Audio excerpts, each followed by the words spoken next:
are coming in tonight, going head to head, being scouted out. They're looking to be picked up by some crazy teams. And so, like I was saying, we got the best of the best. So I had to bring the best of the best. So on my left, nope, my right, because I'm just bad with directions. I have the one and only Let's Amp with me here tonight. How you feeling, man? I am doing way better than I did 24 hours ago when I was basically dying from the man flu. Basically, it's just a normal flu, but as you know, if men get flus, we are basically already knocking on heaven's door. But Jod himself said, "Now you have a cast tomorrow," and sent me back down with about 2.5 ounces of chicken noodle soup. And here we are. I have color in my face. I'm ready to rumble, and so are our players. Yeah, Now, absolutely. the It's gonna draft it's is gonna be interesting. already the draft is already going full steam space machine. Both teams know each other in some shape, way, or form.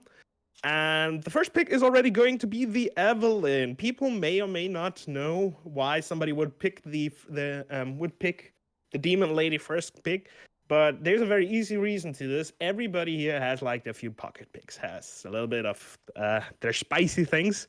And D&D God, who was playing on his Smurf because he didn't want to show off his stats and also wanted to show like his real name, Maniac, is a very avid fan of Evelyn. Apparently, Goddess knows this and immediately picked this away. But Maniac doesn't really take into it. You know what? We'll just take the Viego. When it comes to scaling, we may not have the same amount of burst damage, but in sustained fight, I can just crush you whenever I want. And Yeah. for Honey J, just a Jinx pick, a very, very solid performing pick from him. As of the start of season 12, he has played a total of 37 games on the Jinx and has a very impressive 65% win rate on her.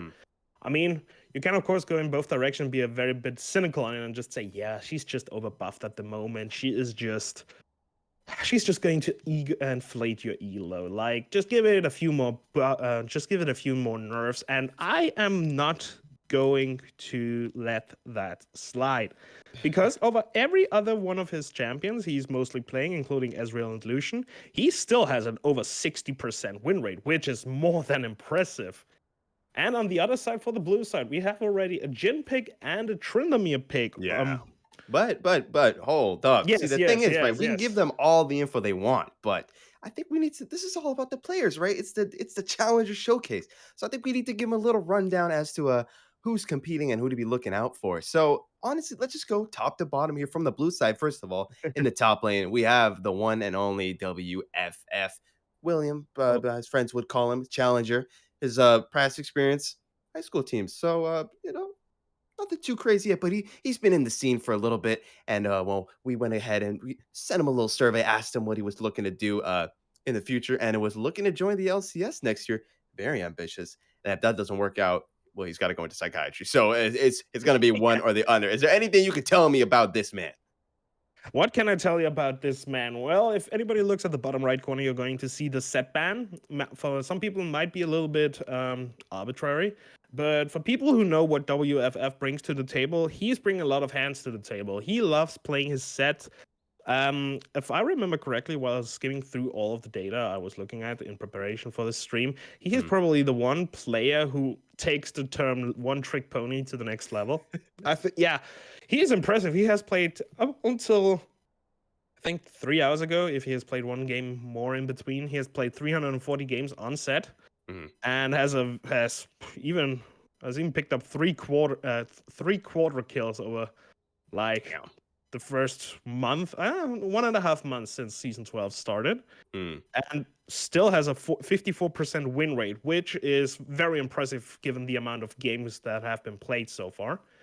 And in the meantime, other bans are slowly but steadily coming through. We have a Renata Glask ban, we have a Silas ban, which is actually, if I'm completely honest, a little bit surprising. Mm. IJPC has a few games on Silas, but not really.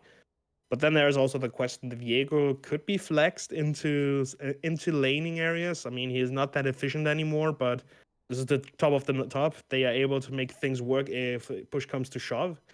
And the Poppy as well could be flexed into the jungle, could be flexed into the top lane. Could, if things go really spicy, be flexed as a support, which I would wholeheartedly approve. I love Mm. myself a Poppy. as a support role, but I am assuming it's going to be used as a counter to the Mm, Tryndamere. yeah. Just the Well, speaking of unstoppable. jungle, right? Speaking of the jungle, Oh. it's actually good that you brought that up because we're already seeing in the chat a whole lot of love for the one and only Matthew Jurgurtis, or as he's better known as M. Gertis, right? Who we see here in the jungle role, and he is actually GM.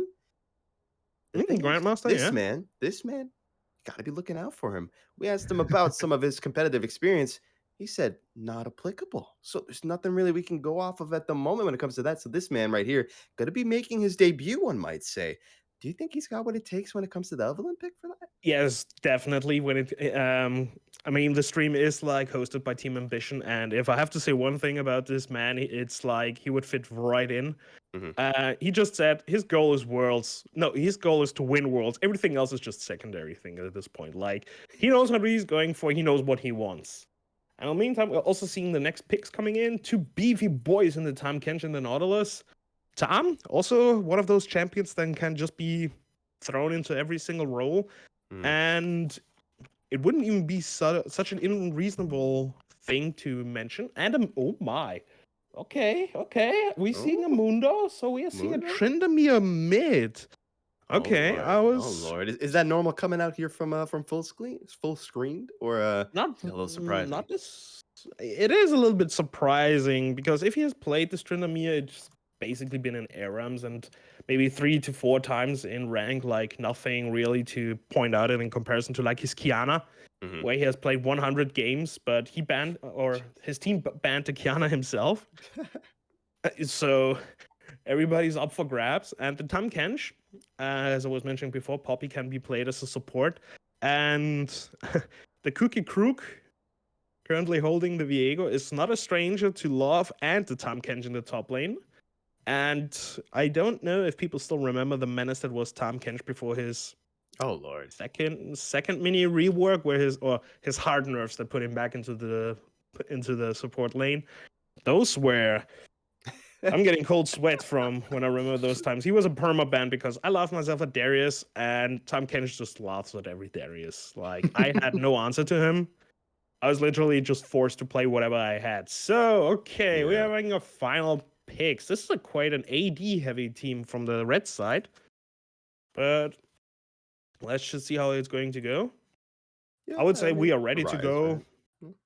Yeah, I mean the Rise theoretically could still be flexed, but I'm pretty sure it's going to go into the mid lane, into the challenging hands of IJBC.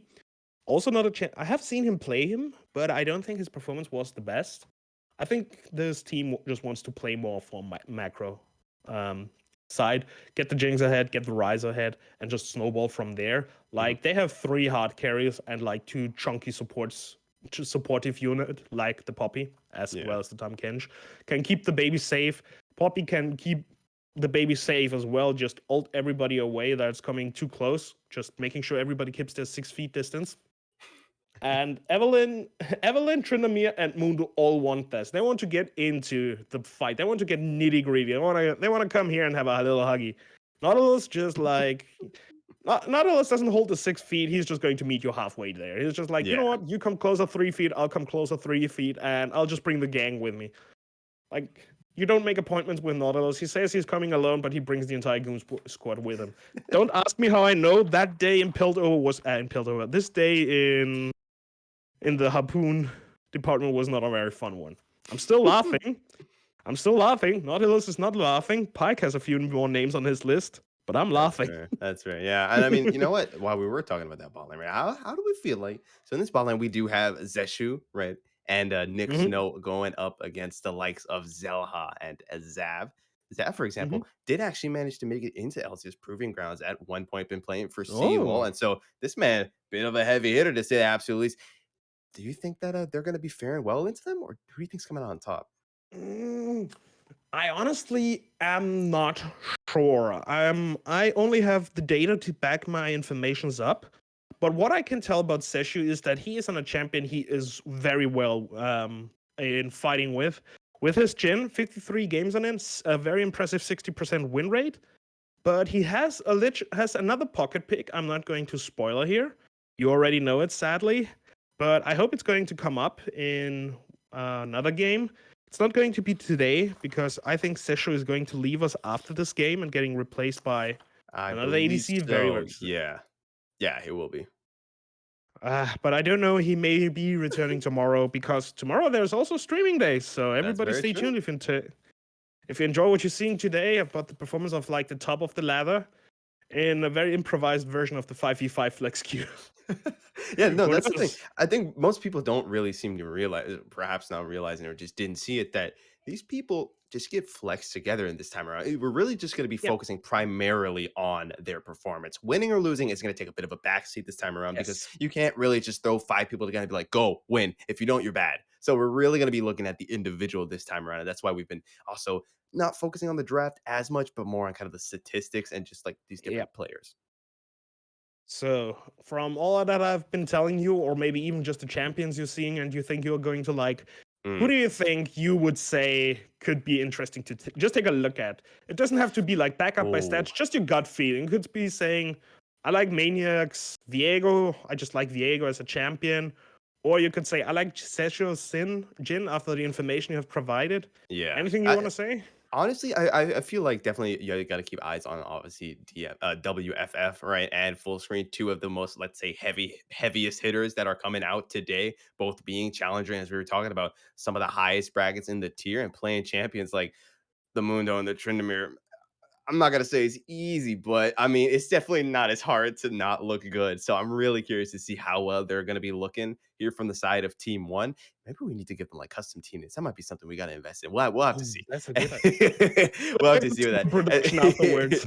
Exactly. And then on the side over of Team Two, right? I really want to be seeing because we're seeing that actually it's gonna be Tom Kench support. So I want to see XAV or Zav. I'm not sure how she likes to say it. How Xavier's gonna be doing here, seeing as he is coming from Seedlol, from Proving Grounds. So I want to see how he performs.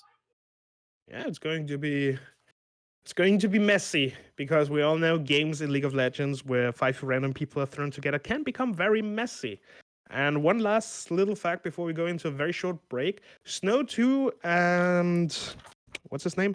Actually, Snow 2 is friends with Maniac. So I have the feeling there's Uh-oh. also a little bit of personal honor on the field Yeah. here. So I have a Yeah. feeling the winner is going to rub this under the loser's nose for the next 2 weeks straight. Yeah, not gonna hear the end of that one. So honestly, there's only really one way to find out, and that's to get into the game. So we'll throw it to a quick break, and then when we are Yes. back, we'll be on the riff for game at number one of Team Ambition's Challenger Showdown.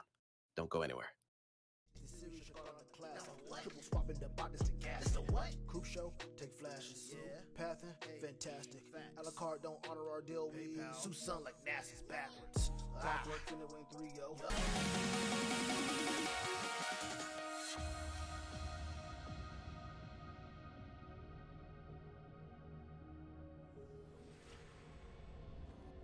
All right, ladies and gentlemen, welcome to the Rift. The first game of tonight is getting underway. All right, looking at the runes, looking at the masteries, look at the spells. Is there anything that we need to talk about firstly? Well, first things first, my research was apparently not sufficient enough. WFF's 010 He also couldn't is predict it.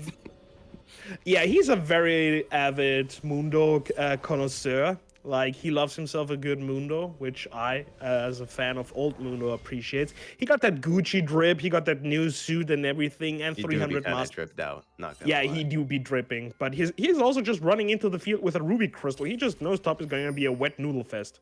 He's just not going to take any chances. Yeah, I mean, safely so, right? And honestly, we didn't even get that much time to kind of talk about the comp itself, just because, we were focusing a little bit more on the players. Just looking at, is there anything we kind of need to highlight or keep our eyes on this time around? So far, I wouldn't say anything in specific. It looks like just as in the beginning, a very small invade just to check out where Goddess and WFF are just trying to start. So mid lane, there's not going to be some shenanigans. Screen will just know that he has to stay a little back, give up a bit of early CS. Yeah, Legions from the top, from junglers from the top side. So they're going to path bot because, as I already said before, they know top is nothing more than a wet noodle fest. And with an Nautilus and a Tom Kench both on the bot side, things are going to get heavy as soon as those CC lows start flying. Yeah, definitely. Two very heavy engaged supports this time around in this bot lane as well. So we're already seeing a little bit of respect coming out, more just trading coming out from the ADCs here as both supports don't really want to go and look for that all in just yet. Full screen is getting poked out quite a bit, needs to be careful. Just the hook finally land here in this bot lane. But Honey J doing his best to get a little trading going out. Zeshu will find that crit, but it does get blocked by the Guardian. So overall, Zeshu is going to be in a bit of a bad position right about now. Yeah, Forever and More is ready to just take this lane into Forevermore. And after hitting level 2 already before, I'm not trying to be the next Eminem here. Rap God, dude, look at him go. I'm not planning to. I didn't choose this life. This life chose me. Damn. Okay. Yeah, that being I shouldn't said. be allowed here. I took probably a wrong turn somewhere when I was downtown in Detroit and just ended up here. Like, what did I do to end up here? I mean, I'm very happy and had the privilege of being here, but I'm still not sure why I am here. Well, that isn't that the question? Why are we here? But let me know if you do end up finding an answer. I'm sure there's a lot of people looking for it. However, Full Screen is looking for an answer to take out IY here because he is just kind of stuck under this turret. He just cannot move right about now. Yeah, it's a standard thing when ranged versus melee matchup. You're just going to slow push the first 3 waves, or either going to recall or just going to invade. Just get a little bit of look, see what the jungler be doing. But since everybody knows now that Eve has not been seen bot lane, they are attempting something. Here we go. Close indeed. The flash coming out will be able to dodge the abyssal dive coming out from Forevermore. So nothing quite going to come out of that. But they are going to be able to make Zeshu burn his flash. And so that's going to make the next engagement a whole lot more dicey. Yeah, and it's not only that his flash is burned, they are also forcing him back into the fountain, back getting base, a very bad recall off. Like, just look at bot lane. The wave is pushed in. Honey J knows that he can just stand here, get himself rich, fat, a little bit chunky, despite winter being over. He doesn't mind. He can stay this game all day. Seshu, meanwhile, just trying to get something done on the other side of the map. I'm not that high ranked, so I don't think I would be able to do something, but I have the feeling that Snow is planning something. Yeah, got his eyes on. However, Forevermore with the match as well had a sneak suspicion that something might be coming heading into that mid lane as well, and so the supports will just be eyeing each other down. Also, did get spotted out by that ward because we are seeing it's nice to see we're seeing these kind of mirrored wards coming out here in this bot lane, right? You see both of these kind of offensive wards coming out, which is allowing the side of both teams really to have so much information. Speaking of information, I think there's not a lack of it in that top lane as well. WFF realizing he needs to get out of this. Spell shield will get popped. Getting that stunned in the wall, and that's going to be first blood. Meanwhile, in this mid lane, Full Screen, giving him the right click tactic. Not quite going to get that kill, but first blood does go into the hands of Cookie Crook. That was very well timed. Just Maniac taking off the spell sheet from WFF and Poppy just following up. This just very good teamwork. Just proves that both of them have like a knack for each other. Yeah. They don't know each other as much as other people because, for people who don't know, Cookie Crook and IJBC, the Rise in the mid lane, they have a little bit of a history together. What I mean with this is not the good thing. It's rather meant as in the last ranked games before start of this tournament, they both faced each other off in the top lane, and one of them had the better experience than the other. Now guess who? That is one way to put it, to say the least. But please, do enlighten me. It was IJBC who had quite the game and quite the performance. I think it was enough for Cookie to just end the rank climb this day. Take a break, get something to eat, just get out of there. It's not worth it, bro. There's no reason to tilt. Don't want to rage queue. Yeah, and we can see already in the bottom side as well that Seshu as well as Honey J both have their fundamentals in wave control down. Something like that as a top laner just makes me happy. And speaking of making things happy, Forevermore had a suspicious feeling that something might be wrong, but just goes for a little bit of a walk. Has no problem with this. And Honey is just trying to stay here, push the wave in, and afterwards, we'll see how things goes. Meanwhile, Mgadis is just rushing any percent speed run to get this level 6 to make things work in any one of the sides. No, absolutely not going to be much to do when she can't reach.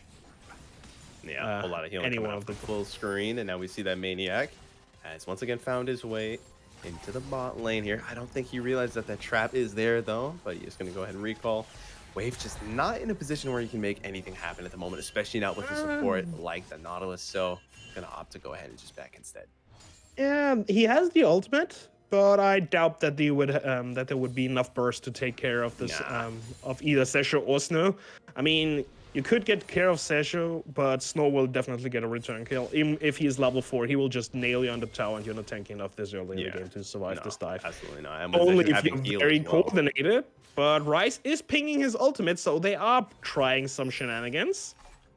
But Goddess is in the area, so things might get interesting. But they're getting spotted out now. Got spotted out by the captive audience there. Yeah, so, twice. Yeah, they know that they're there. And so the plan will be for Not, and instead they are going to have to back off. We do see Rift Herald spawning in 20 seconds. Would be surprised if we don't see Maniac making his way on over there, grabbing himself those Krugs. Yep. And right now, Gut is just not really haven't really been Doing seeing him. anything. Obviously, on the Evelyn right, needs to kind of scale up. Wants to hit that level 6 before really making anything happen. But definitely want to see something coming out from Gut, because right now just kind of hasn't been on the map much. Yeah, but as said, in defense to this, if you're not playing against a team that's like pushing up 24/7, like I don't know, anything that has better wave control, like a Corki or something, if Mgadis cannot just if Mgadis can't just walk into your in the area without even mattering if he gets seen or not, it's not really worth it to waste the time, show on ward. Yeah. It's a hard knock life. But Gadis is trying something on the bot lane. Yeah. But they don't know that nobody be there. Because everybody seems to be rotating to top. Possibly. But then again, no. Well, Maniac will just play around the objectives. Early Drake went over to Gadis. But I have the feeling they're trying a dive. But now they know that something is in the bush. Yeah. And it's a very, very dangerous... It's a very, very dangerous demon. Dangerous is definitely one way to put it. That expert warning coming out. But Forevermore and Honey J are kind of stuck between these two turrets. Abyssal Dive is going in, followed by the Chompers. They're going to look and find something here. Maniac here as well. The tongue goes out, but not quite getting anything. We'll be able to just walk on out of there. Snow 2, just a little too tanky, and they don't want to risk it. Also not with full screen having his ultimate up as well as Ghost. If Trinomir gets one kill, he will get another. Yeah. I don't even need to back this up with scientific proof. It's just, it is that way. And as I said before, I'm actually surprised seeing full screened on the Tryndamere, which just is a good thing to actually pulling out surprises is like a very good thing to do. I don't know if it's just maybe because he has played it more on a Smurf or anything, but he seems to have found the Maniac who just walks away. Nah, won't be able to quite get anything there. Needs to return on to lane, but definitely applying some pressure there. Gonna go ahead and secure himself that scuttle instead, saying thanks for the leash, Maniac. I'll be taking this. But Goddess is in the area, is hovering around, making use of the invisibility. Things are getting crazy, and IOBC... Charm. Both going long here. Snow not going to find the hook, and Mgut is not quite going to find that charm. IY was able to get under his turret, and so he will be walking away from what was definitely sudden death. Yeah, but he may be walking away, but that doesn't mean anything, because Goddess can just make a repeat gank, and... if he doesn't have like every control within the entire game in his side lanes or somewhere close to them, he's going to be dead without a flash. Or if he's not able to proc that phase rush, before anything else happens. Meanwhile, look at the top lane. Amazing things are happening. They are still farming. Who would have thought? Who would have thought? Who would have thought? Yeah, you can really say, it reminds me of a Nasus versus Vega top lane matchup. Just like everybody be farming and nobody cares what the rest of the game is all about. Yeah, exactly. But just wait for the 30-minute mark and things. Indeed, though, Death Charge is coming out Forevermore. We see the curtain call coming out as well. A whole lot of damage coming. Mgut is going to pick up that first kill, trying to get some kind of reset for Maniac. Can't quite find it. Honey J, incredibly low. The flash coming in from full screen. Going to grab himself another one. Undying Rage does get popped, so he's not dying anytime soon. They're going to get Maniac as well. Good night. There's that double kill. The heal coming out, and full screen is going to send it all the way. He's going for everything. Gonna grab himself the triple kill. I hope you were playing in full screen. Probably not, because you didn't see him coming, and he grabs himself that easy triple. Well, he is going... that's another triple kill for to pad up the stats. Uh, I mean, if he gets a quarter kill, it would be the first quarter kill he would get in the season that isn't on Kiana. So it would be something to show off. Maybe even a Penta, who knows? Yeah, Things are able to happen. you never know. Garis is a little bit deep here. Yep, flash coming out, but the camera is like, no, we don't want to see that happen. Let's look top lane where they're farming a bit more because that's fun. That's interesting to watch, but Yeah. you can't see at the minimap. Mguttis was able to get away, but had to burn the flash to get over the wall as Honey J was on his way as well. Man, you make it sound like there's a bad thing to learn about the farming. Oh, okay, he's gonna try. He's gonna last hit that minion. Oh, he did it! He last hit it. Like, what do you want me to say? I mean, hey, I mean, if we take a comparison in like me being not that high rank in comparison to everybody else, we have a Mundo at 12 minutes with 112 farm. We have a Poppy at 12 minutes with a 110 farm. You're the jungle main as far as I remember, right? I am indeed, yes. Yes, we can just, or you and I think your fellow peeps can just dream about those farm numbers. That's not meant as an insult, it's just sad most of the time. Because as soon as you're farming more than 2 seconds, you're just getting pinked by everybody, including the enemy top laner. Yeah, no, if you're anywhere under like diamond or whatever, you're getting spam pinged over and over. You're getting called under the enemy turret, and if you don't show up, it's jungle diff. So like, sucks to suck. Yeah, it really is like this. I do not envy the pressure you people are facing in the jungle, but despite me sometimes raging at you people, you are doing God's work. Thank you, thank you. And speaking of doing God's work right now, WFF has finally found a bit of an opening to push into this turret. However, Maniac is on his way up there. Definitely going to try and get that little wobble comp going down to disable the spell shield. We just see the ghost getting popped by WFF. Oh, Camera yeah. once again, like, we don't want to see that. Let's look mid lane instead. Not quite going to get that kill. Maniac has pulled up. Not quite going to find anything, though. Was a bit too slow. Jumped the gun a little earlier. We see the hook going wide. Now Snow's in a bit of a bad spot. Going to get that root down. Death Charge is going out onto Honey J. Tashu needs to sidestep those chompers, so he's going to be a little bit late to the party, so nothing quite going to come out of it. The exhaust coming out. Abyssal dive. Flash to get away from it, though. Meanwhile, in that mid lane, we see full screen going incredibly low forever. More tanking, but he can't. Snow tops the shield, and it's going to allow him to just barely survive. And now Zeshu on the offensive. The exhaust has been popped. He's incredibly low, but sit down and silence those phones because the curtain call is here. But the Devourer coming out, going to get him to safety like all true supports do forever and more. The MVP, to say the least. Oh yeah, this is what Tom Kench was made for. And I have the... Okay, I don't know if it's such a good idea to still be around because Evelyn could just be around in the area, and she doesn't have flash up, but I don't think she needs it. I mean, nothing happened in the end, but I have the feeling if something would have had happened, oh yeah, there'd be a lot of pinks. A lot of pinks coming out. We do trying. Yeah. Oh my god, he's just decimated. I see why. Mguttis is a bit of a threat because he just absolutely decimates him, sends him back to the fountain, and punishes him for staying in the lane with anything more than full HP. Could you imagine the audacity of seeing a battle mage having more than 100% HP? How dare you farm? The audacity! I mean, Gaddis just doesn't mind. That just means he's getting 2 more seal stacks. He's just going to make use of them. He's just going to have a good time. And I have a feeling we may even see a very good performance by Gaddis, and just showing that his 34 Evelyn games he has been playing this season are not just for show, if we are ignoring the win rate. Yeah, Mguttis, right? Took a little bit of time here to farm up, get up to speed, right? Where we were saying at the start, or I was saying at least, I wanted to see a little bit coming out of him, and now we're starting to see him, and we're also seeing full screen once again, looking for that full send. Not quite gonna find it though. IY gonna burn everything he's got to keep a full screen off of his heels. Top lane is more farming. Maybe we'll get something else. Oh, really? Okay, that's something new. That's not something I haven't heard since season 5. Could you imagine? I mean, to be honest, that's the only reason why I love playing Bruiser. I can't stay still for 2 minutes. Like, I can't. This is also why I prefer top lane, because most of the time, I'm just left alone. Can just beat my opponent up. Do your own thing. Yeah, do your own thing. Just build a banana boat company, a sales company in the top lane. Yeah, just living that life. Yeah, exactly. Zeshu, meanwhile, here, sporting that jungle gin as he's got on ahead and started the dragon here. Actually, the wards, so they do have vision that they're doing the drag at the moment, but nothing really going to come out of it because they need to keep this Rift Herald at bay, and they do a great job of it. So Shelly will be used to no effect and will go down, and instead of that, they're actually going to lose their turret. That's Bit of very a good. That's a very good unfortunate answer. turn of events, to say the least. Oh yeah, but that also just proves the like improved version of macro play that IEL players have. Yeah, Like yeah. you see them taking. Oh, do we have a play in the bot lane?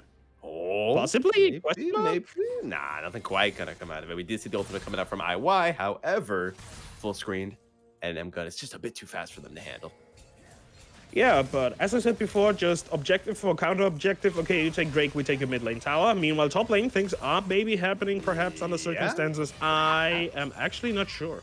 They moved on from farming minions to maybe farming champs, but Cookie Crook is not Nah. gonna want to take that fight. He's like, no, you're a bit big for a minion here, and it's gonna back off instead. Cookie Crook gonna use those infected bone saws, or I guess this time around just heavy briefcases. Infected briefcases. The stacked briefcases. He's got too much money in them joints, and so he's just gonna be throwing them around, lobbing them around like it's nothing. Meanwhile, Snow 2 gonna be clearing out some of that vision, as it has been quite detrimental, to say the very least, for some of their plans. However, Team 1 at the end of the day still coming out on top. Yeah, and despite this current standing being 5-1, the gold difference is like It's manageable. I wouldn't say negligible, but 2K difference, it doesn't seem to be. Yeah, it's a manageable amount. It's not terrible.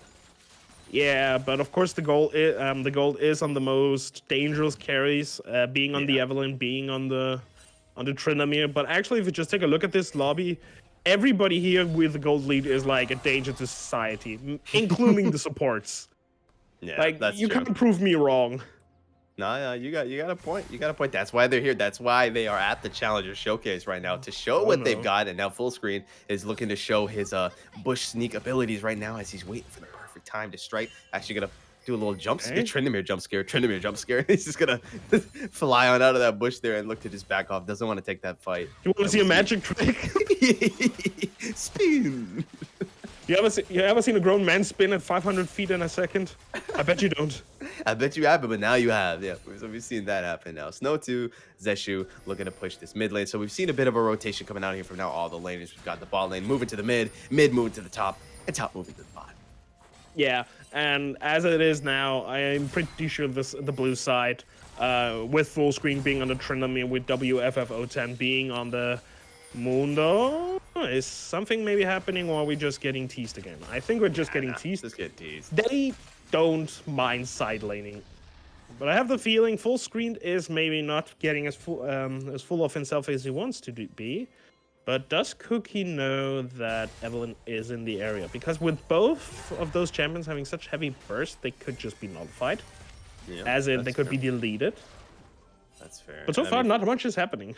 Yeah, Everybody's not farming. Really. Everyone is farming, because I think Full Screen also just realizes that as time goes on, he's going to become slightly less relevant, especially in these team fight situations where it's going to be incredibly easy here for the side of Red Team. We really need to give them some custom names or something. It just feels so wrong calling them Red Team. Oh no, and we're going to have to give Cookie Crook his own casket. We see the TP coming out, going to pop that ultimate, and so should be able to buy himself some time, and they are going to back off IY with a very nice defensive teleport, but it does, in a sense, get baited out. But anyways, like we were saying, what were we saying? I already forgot. All right, yeah, full screen on that Tryndamere, right? It's like once these team fights come around, you have, for example, the Rise, you have the Viego, you have the Poppy, you have the Tom Kench, all of these champions who are going to excel at just keeping you CC'd and just taking you out of the fight the moment you pop your ultimate. So I feel like Full Screen knows that he needs to push every single advantage he's got for the time that he has. Yeah, a Tryndamere who is not able to push his advantage and just snowball out of control is still scary, but he's not as scary as a Tryndamere who is able to push his advantage and just snowball out of control. A Poppy with a good amount of armor items is just going to laugh into his face and probably walk out with more HP than when she entered the fight. Trust me, I know this from experience when I played Tryndamere the first time. Yeah, what's this little yodel gonna do? A lot of things. None of them pretty. To say that, none of them pretty and none of them defendable. Yeah, absolutely. We do see that the drag is up in 30 seconds, so maybe we see finally the side Red Team here actually looking to move in and take this drag. However, Maniac is on that top side of the map right now, as they're maybe going to look to collapse onto WFF, try and get that early pick with the drag up in 13. Gonna have to wait and see, maybe do a little bit of trading here.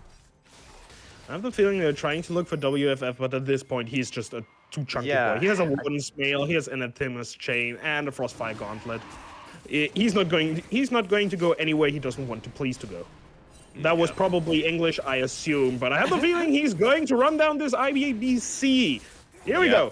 Oh, yep. There's the Realm Warp going to get popped to get IYD safety because he could not face the menace that is WFF. And the blue team is also going to go ahead and secure themselves another dragon, putting themselves on Soul Point. Red team needs to make something happen. In particular, yes, Maniac, who was looking good at the start. We saw a lot of these ganks coming out. We saw a lot of good moves coming out. Right now, falling behind a little bit. Yeah, while he's ahead in the farming game, that doesn't matter. In terms, as I said in the beginning during the draft, in terms of burst, Evelyn just deletes anybody she gets her fingers on, maybe with exception of Poppy. But even that is like a thing. But speaking of collapsing top lane. Yep, WFF terrible position right now. Abyssal Dive coming out. You see the ultimate get popped. He's going to use that TP, but no one there has anything to stun him. Finally, Riego with the Spectral Maul is going to utilize that. They're throwing everything they got. WFF is so tanky. He does not care. Will finally go down. And meanwhile, we see full screen. Did send it under that turret in the mid lane. Undying Rage gets popped. Does heal. See the Reaper's Hail coming out, but it won't quite be enough to kill full screen. And instead, the charm coming out for Cookie Crook. He's trying to do as much damage as he can. He's very tanky. Very tanky girl. Tanky Yordle, to say the least. So he will be able to get out of that one alive. But can we just talk about WFF and how much they had to do to him? Hey, to be completely fair, the only AP damage that was present was IBCQ, and he's going for a more tanky build with the Everfrost, with the Fimbulwinter. He's more playing a literal Bruiser Mage, just being there to soak up damage and not getting just absolutely deleted. Yeah. So WFF with just Athena's Chain and the Frostbite Gauntlet, and especially the Warden's Mail, something that's like the perfect answer to anything that has auto attack relying damage, like Diego, Tryndamere, as well as Urgot. It just laughs at his face. Like, they needed 3 people to take down the behemoth that is Mundo. That is WFF010. He knows what he's doing with those 300,000 points. Except for maybe not perfectly utilizing that TP. That's fair. But I will say, little BM that he got those Athena's chains and put them onto IY. Really just making sure no one can kill him. But gotta do what you gotta do. Yeah, and I have the feeling that bought him as much time as he needed to. Yeah. I don't think that they took Drake in the meantime, but they were at least able to get an answer, get something done for the side, for the red side. Yeah, so no, they got another. They literally just got the pick, and that's kind of what we're talking about, right? It's like a lot of these map trading going down here. Maniac looking for something. See the Realm Warp coming out as well. Zeshu running for his life, is running fast as he can. The flash coming up for Maniac, gets him with the Spectral Maul as well. Hits him with the stun 2 auto attack. Is gonna just barely get it. Snow 2 trying his best to slun him down, but honestly, I feel like that hook might have pulled him a little bit closer. Yes, actually, that's what I thought as well. But I don't want to point fingers. Yeah. But after the 4 assists that the Jhin has gotten, now he only needs 3 more deaths and 4 more kills, or everybody just gets thrown out of the window. I like the implementation of just raising a fight for Baron with the main ADC being down. Let's see how it goes for him. Yeah, right. We're going to see a bit of a smite fight most likely, but look at Bob. Mundo is just pushing it out. He does not care. He's going to send it. Unless someone comes to match him, he will most likely get that tier 3 as well. And his rest of his team's like, fine, we'll keep the pressure up. We'll make sure that they can't leave. They're going to stop the ports the moment that they're done with it. And you see Cookie Crook flashing over that wall, right? Because he knows the moment they're done with that Baron, they got to get to step and they need to get out there because they're going to have to somehow match him. 1.6k HP is getting low with the smite steal, and goodness, he will be taking that. Thank you very much. And now full screen with the Undying Rage going in, grabbing that attention as he planned to. Just dodging. That Super Mega Death Dragon will go down, but ultimately his team does secure that Baron. They get that tier 3, and they will get the inhibitor as well. So honestly, I would say it was well worth it. Oh yeah, definitely. That's actually something I didn't pay attention to mentally, and how much damage Eve's ultimate can do in combination with her smite. Look at this. He doesn't care. He's still sending it to the turret. He does not care. He is so tanky. They're throwing everything they got in him, and he's just healing it all. This man is a menace. If he escapes, I'm leaving. He's gonna get away. You know what the worst part is? I think he ran away with more HP than when he with more HP than IY. Oh my god, what is happening? Before he recalled now, he basically was only 500 HP short of like everything else he had. And now he has a Spirit Visage, so things are about to get really spicy from now on. Oh And Rice got himself a Frozen Heart, so he really is investing in this full AD defense set.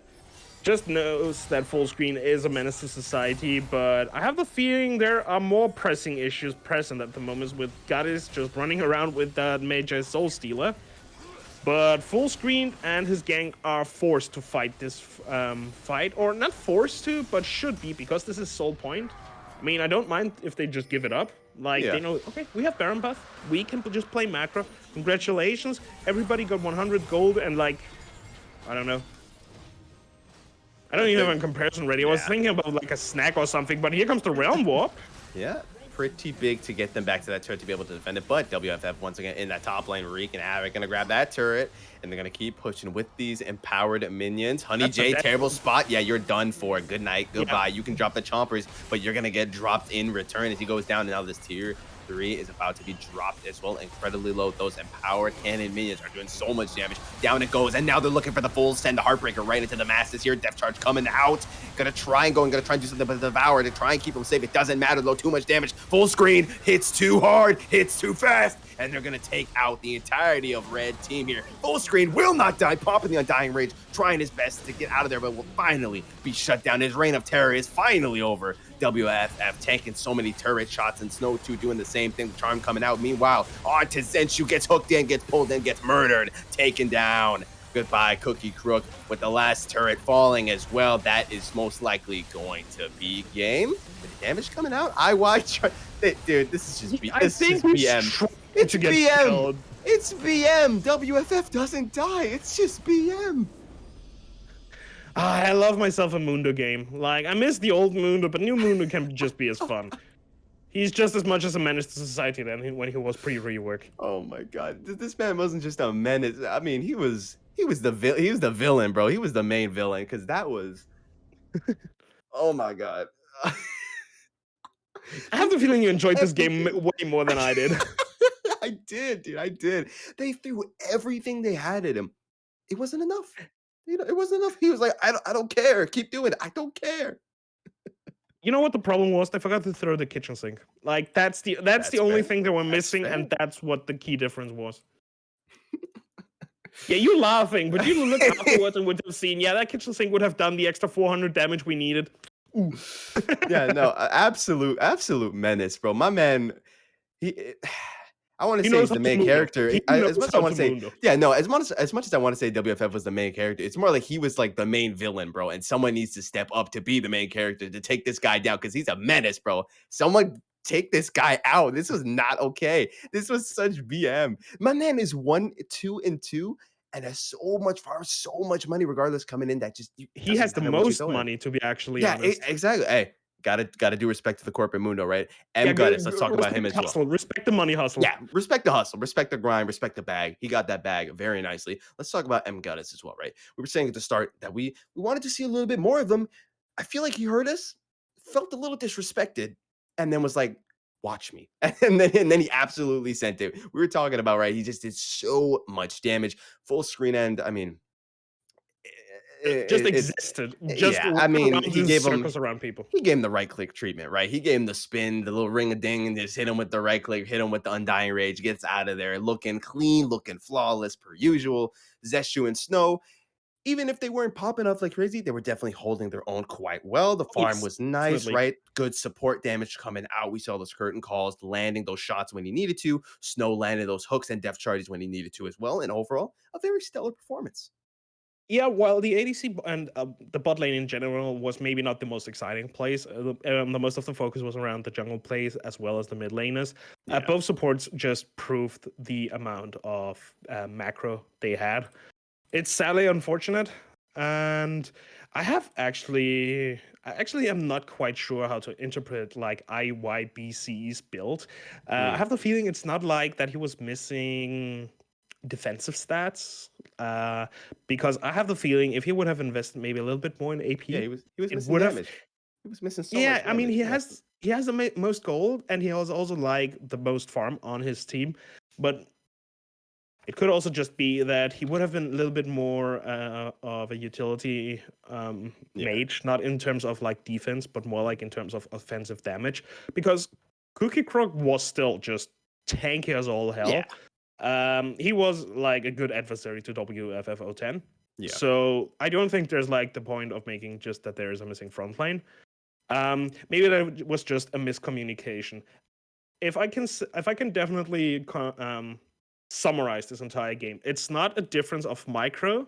I would say it was just a macro difference. Yeah. No, definitely a There were macro gap. plays made around the map. There were some kills happening here and there, but it was actually very interesting in just looking how both teams, how every single player played League of Legends in their own way on a macro level. And this is already very telling. It also shows them that they are ready to learn and that they are able to utilize the knowledge they have to be playing in their current elos. Yeah. Like, despite full screen and WFF like being challenger and everything, I don't think there was that much of like a sudden obvious difference Yeah, between the no, ranks of those definitely, right? plays. We saw great plays coming out from Cookie Crook and Maniac, for example. We saw in that first split in the top lane, right? Very nicely coordinated. You need to remember that these are people, they don't usually, most of them don't play with each other. And still they were showing some great cohesion coming out. We saw some nice ganks coming out. And especially with Maniac, we were saying how we liked in that early game how aggressive he was, trying to get into those lanes, trying to get his laners those kills that they needed. Oftentimes it works out. Towards the mid game, though, it was a little odd trying to trade Dragon for a kill on WFF, and then you don't get anything out of it at all. You lose to Drake, you don't get the kill, etc., and so forth. But it was still interesting to see that clearly, right? Maniac has a Yes. very more. I mean, his name's Maniac, right? He's definitely very aggressive. He tries to get in there, and he likes to be able to kind of rely on his team that they'll hold those objectives. This time around, didn't quite work out, and the macro just wasn't there. But overall, a great performance from both teams, from all the players, and some of them will be returning shortly. So they're not going to Yes, all be out sir. of the picture just yet. So we throw it to a quick break. And then when we're back, ladies and gentlemen, we'll be here for game number 2 of the night. Some new faces, some old faces, and me and Amp, respectively. We'll see you then.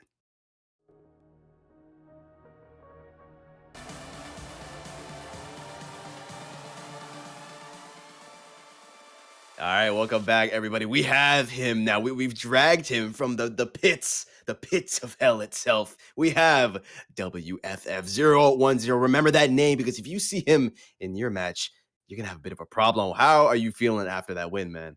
That game was pretty fun. Our team was kind of smurfing from draft. Like we had really good communication. We just had really good chemistry from the start. And that initial like gank by Viego, I was surprised by the flash from Poppy. But I think I ended up just outplaying her in terms of reset timers, and my team had like a lot better pressure. So I was able to take advantage of that alongside my team, like to split the map using Tryndamere Mundo. We had a lot of pressure in the side lanes, like you saw when Rise went up top, I could immediately run him down and force him Mm. to like ult out. And then when he didn't have ult, our team immediately pounced on that opportunity to force a team fight.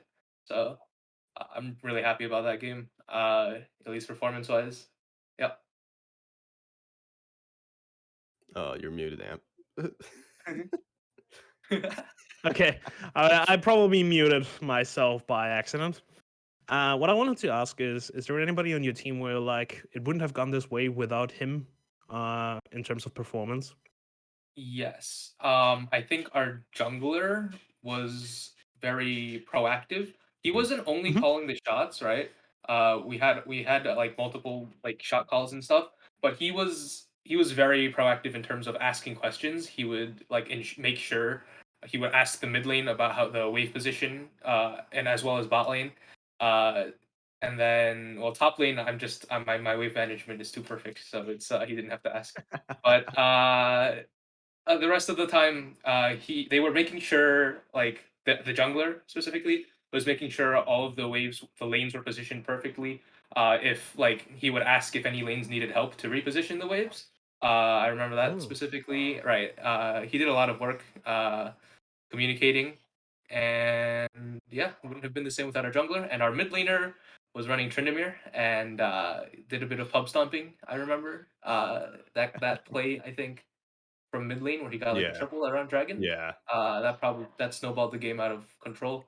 And from there on, our job was to just not drop the ball. No, And I feel that. I feel that. I do Yeah. want to ask about the detrimental split push. Let's call it that. You need to picture this, right? It's the Baron fight. Everyone's wondering, where's Sam Goodness? Where is he? He's somewhere in the shadows. And then I nudge Amp. I'm like, yo, look bot lane. Look what WFF is up to. Run us through that real quick. What was the thought process of that? What the Mundo doing? What the Mundo Yeah. doing? So we didn't expect them to be doing the Baron in that position, right? And so our initial plan, if you could listen in on our comms, we had just decided to give. I was actually telling Tryndamere to, instead of like go towards the Baron, I'm not sure what he did because I don't think he could have gone in with Poppy in the way. I told Trin to continue splitting top, so if it had went my way, we would have gotten 2 towers, but we might not have had the pressure we needed to steal. No, our jungler stole the Baron, so we would have just gotten top Yes. tower off that as well. Because yeah, the Evelyn just flashed all today. Yeah. But yeah, I was telling Trent to split top, and I was gonna split Mhm. bot, and then when we realized that they were like just terrified of the Evelyn steal, I just kept pushing, and I was like, I'm gonna go to their nexus. Oh my god! And then you hit the turret. And you were telling us a little bit. You thought you'd be doing a little more damage. Why is that? Okay, so when I went to the Nexus towers, I thought I had demolished back up because I was taking a long time taking both towers, but Mhm. and also the inhib. But it turned out I had no demolish, so I was like, okay, I'm in a bad position because then there was 3 people on me. That's But one then way to put it. but then I looked back and I was like, I also have flash and ult, and that's gonna give me like a billion move speed. So I was like, I'm just gonna walk out, and I think that ended up being like worth because they just got tilted. They probably got tilted off that play for sure, and I walk out. Yes, I would say so. As I said during the stream, you probably came out of this fight with more HP than when you ended it. Yeah. Oh my god, yeah. But that being said, Amp, any more questions on your side? Um, Actually, one you probably can't answer, but why am I not informed about your Mundo in your OP.gg? Is there something I was missing? Like, you have 300,000 points on the lad. I am not seeing anything on him. Are you not playing him in rank? Did I miss a memo? Oh, you can see 6 games of them, and they're all losses. But you know, Okay, you know what? Fair, fair. uh, when I'm let's see, where can you find these Mundo games? Previous years? In the depths of hell. No, not in last year. Okay, so I play. Okay, you can see in season 10, I played. No, that was old Mundo. I'm actually trolling. No, Mundo. I play scrims and also on like my Smurf. I have a couple pocket pick champs. So one of them is Mundo, which has been revealed now. So I'm a little more Yes. than a one trick. Yeah, But as yeah, I said, my research was just not sufficient. That's a my bad. nah, I should have it's checked I this a bit couldn't more. find it myself. Research gap. Like I don't know. If you look at my profile, if you look at my profile, you'll see that I have like 1 million points on Rakan and 500,000 on Alistar. And I was saying we should flex pick Rakan top, and I mean, I our thought you were memeing. You know what? I'll just make a note. I will just take a look at your OP.gg later with a glass of wine. No, okay. not with a glass of wine. I'm just getting the shot glasses. I'm taking a shot every time. I'm just like going, bruh.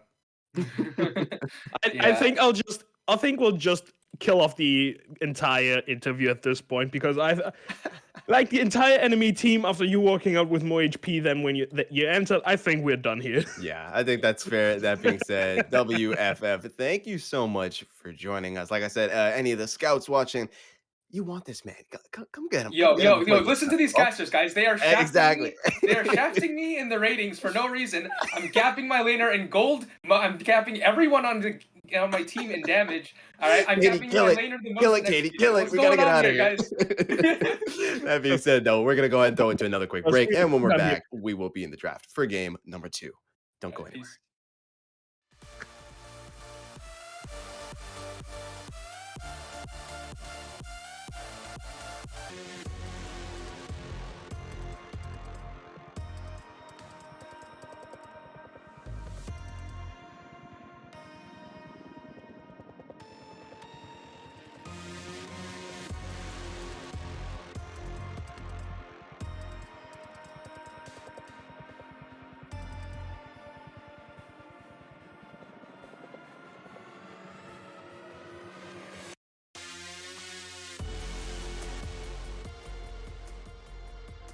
Welcome back, everybody. We are here once again with the draft for game number 2 of the Challenger Showcase, brought to you by Team Ambition. Oh, thank you so much. That being said, though, we are in the draft for game number 2. We are seeing a few returning faces. We do have, for example, Cookie Crook once again here on the field, and we're going to have a few faces that we'll be getting familiar with, such as, for example, Bello or Demon King Stain, but we'll hold off on that real quick. Let's just looking at the plays itself. First of all, right, blue team. I hate Draco. This is someone who I What feel did the like man do to you? Did You're yeah, just a messenger. I I'm know, just a but still, messenger. you know I was Exactly. just Don't shoot spraying me, that on bro. you. Exactly. Don't shoot me, bro. This man, challenger, very nice, very nice to see. Experience though. We asked him, hey, what's your past experience in the competitive scene? And he wrote barely any. So this man bit of an open book. Same with their jungler as well, Tsumi no Saigo. I hope I'm saying that right. If not, feel free to correct me. Who also wrote just scrims. So these are two players I'm definitely looking forward to seeing because they're really leaving kind of a bit of a vague example as to what they've been doing in the past and how they're going to kind of show up now. Yeah, but they both wrote that they are willing to. They are definitely aiming to becoming pro players, which is I definitely mean, aren't we admirable. all like, you know? I'm not. I am. I am saying. I'm staying away from pro He's play. accepted it. No, I know I'm trash, and that's actually. I'm proud. This is why I'm casting now. Damn, did I just insult every? Yeah, I probably did. Oh Let's my go back to on God. topic. Let's go back on topic. We are Yeah, having a very quick draft in comparison to the first game. that's true. A lot of junglers getting banned out. I have the feeling everybody gets thrown against Right Wise here. I just love saying his name. Loves himself Hecarim, loves himself the Fiddlesticks. Both just target bans. And Mhm. as I already mentioned a little bit before, we already are familiar with the cookie. He loves himself a Jax. So when it comes to twonk twonk smash and just smash with that right arm of the Tryndamere, he is ready to throw down. Yeah, But on absolutely. also on the left side, we also have the Demon King Stain, and this guy, I was like in preparation for this entire draft, I had to like check the op.gg, just making sure that every name fits. Like, what type of information can I get out? What's the highest win rate on the champions? What do they main? And I found out that basically half of everybody in our lobby, in the lobby 4, has some indirect beef with with the poor demon king. Let's take a little bit of an example. The jungler Tsumino Saigo. Yesterday he played a game against the Demon King, Mhm. and just slaughtered the entire game with 8 in 3 and 12. And as a little spoiler ahead, there are still going to be some new faces coming up in the third game. I mean, who would have guessed? They also have some beef with Stain. I'm pretty sure nobody is like remembering Stain, and Stain is probably not remembering them.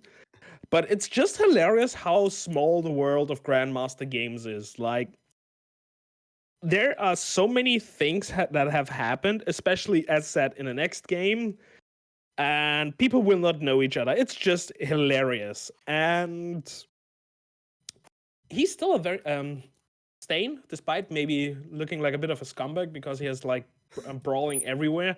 He seems to have high ambitions. Like, he wants to play not in the highest competitive league possible. He wants to play in the highest competitive league. So he's definitely aiming for the LCS.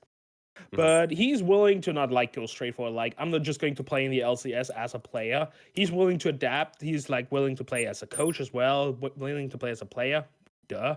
But also just in staff in general. So he's very flexible. And I'm actually hoping that he's just showing this flexibility on the playing field as well. Because flexibility and adaptability is like two very important skills, I think. Yeah, And definitely. the draft is slowly but steadily also being filled out. We are having a Fiora in the top lane. We are having a Jinx Sona, a very strong scaling bot lane, and a Karma Ezreal in the bot lane. Fun fact: Ezreal is actually a very high win rate champion for Trespass. Has 52 games on him and a staggering 58% win rate on him. Mhm. And Bello is actually a Karma main expert. He has 44 games on her and exactly 50% win rate.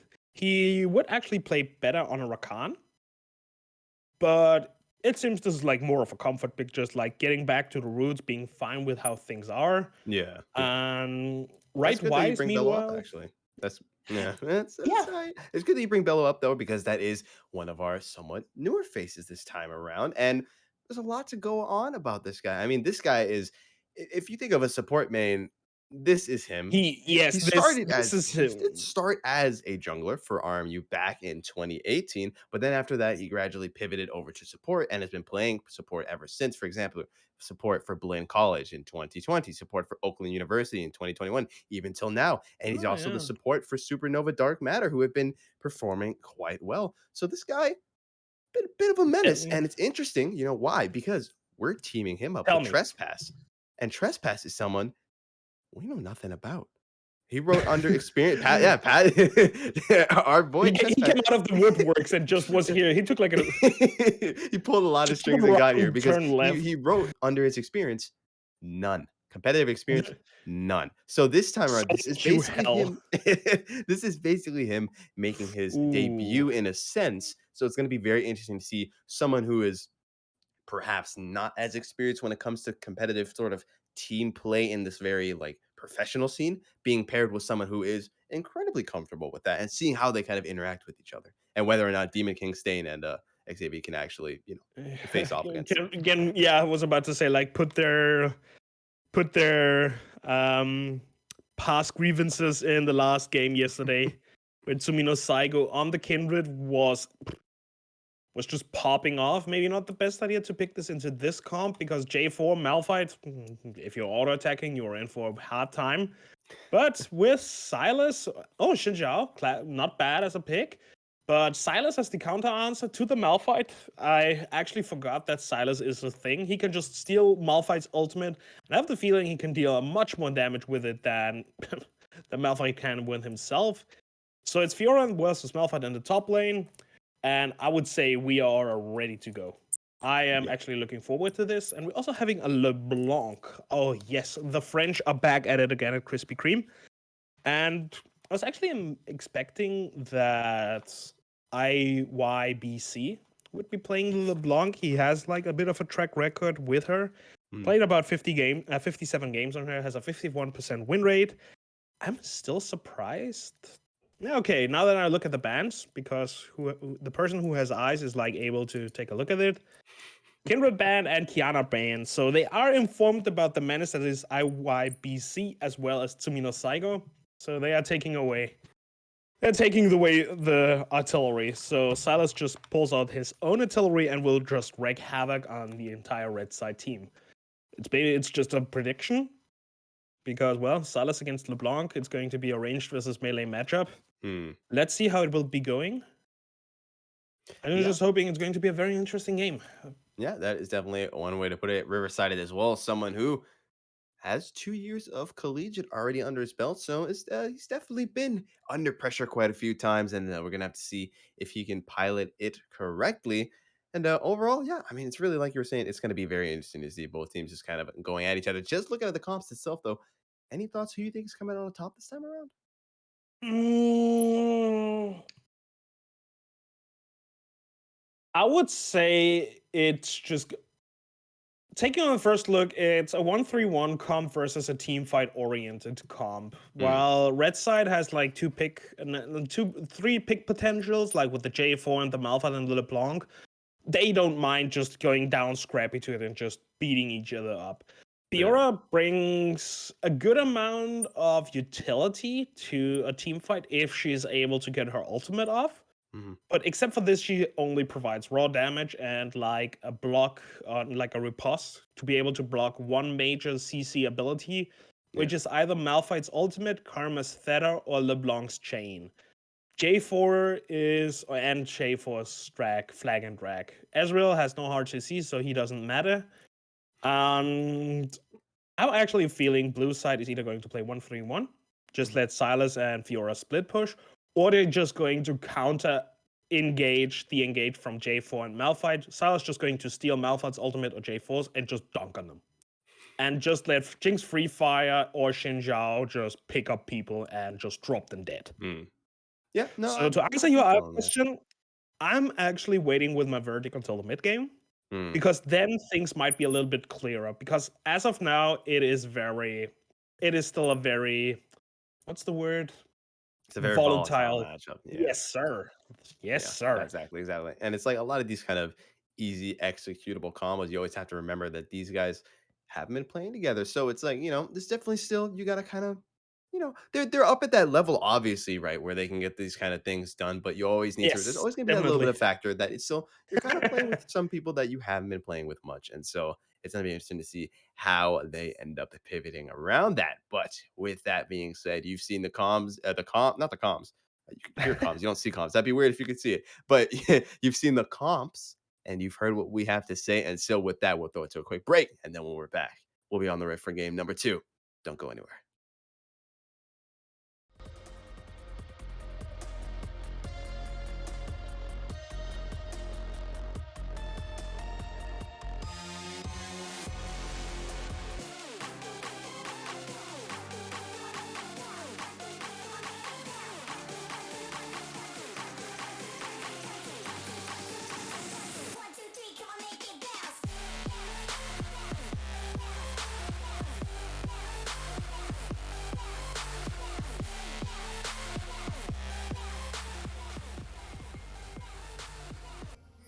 Welcome back, ladies and gentlemen. We're on the Rift, and game 2 is getting underway as we speak. And per usual, you know the shtick, you know the game. Amp, looking at the sums, looking at the runes. Anything that strikes your eye as the color, or it's all pretty par for the course? I mean, before we even get started, I would say that Sumino Saigo is already out for blood. He wants to beat some people up.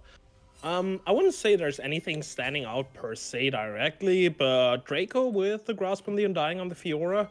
So more like a scaling poke type of thing. Maybe knows that he's not able to take down the Cookie Crook until perhaps level 6 or when HP levels are low enough. Besides this, maybe Riverside being on the Leblanc with Ignite, of course, on an assassin is way more focused on just getting as much of that sexy snowball running. Just wants to get ahead and just stay ahead. Meanwhile, YMCA is running Conqueror with the classical teleport. So things are alright. Draco trying a little bit of being sneaky. Or not really.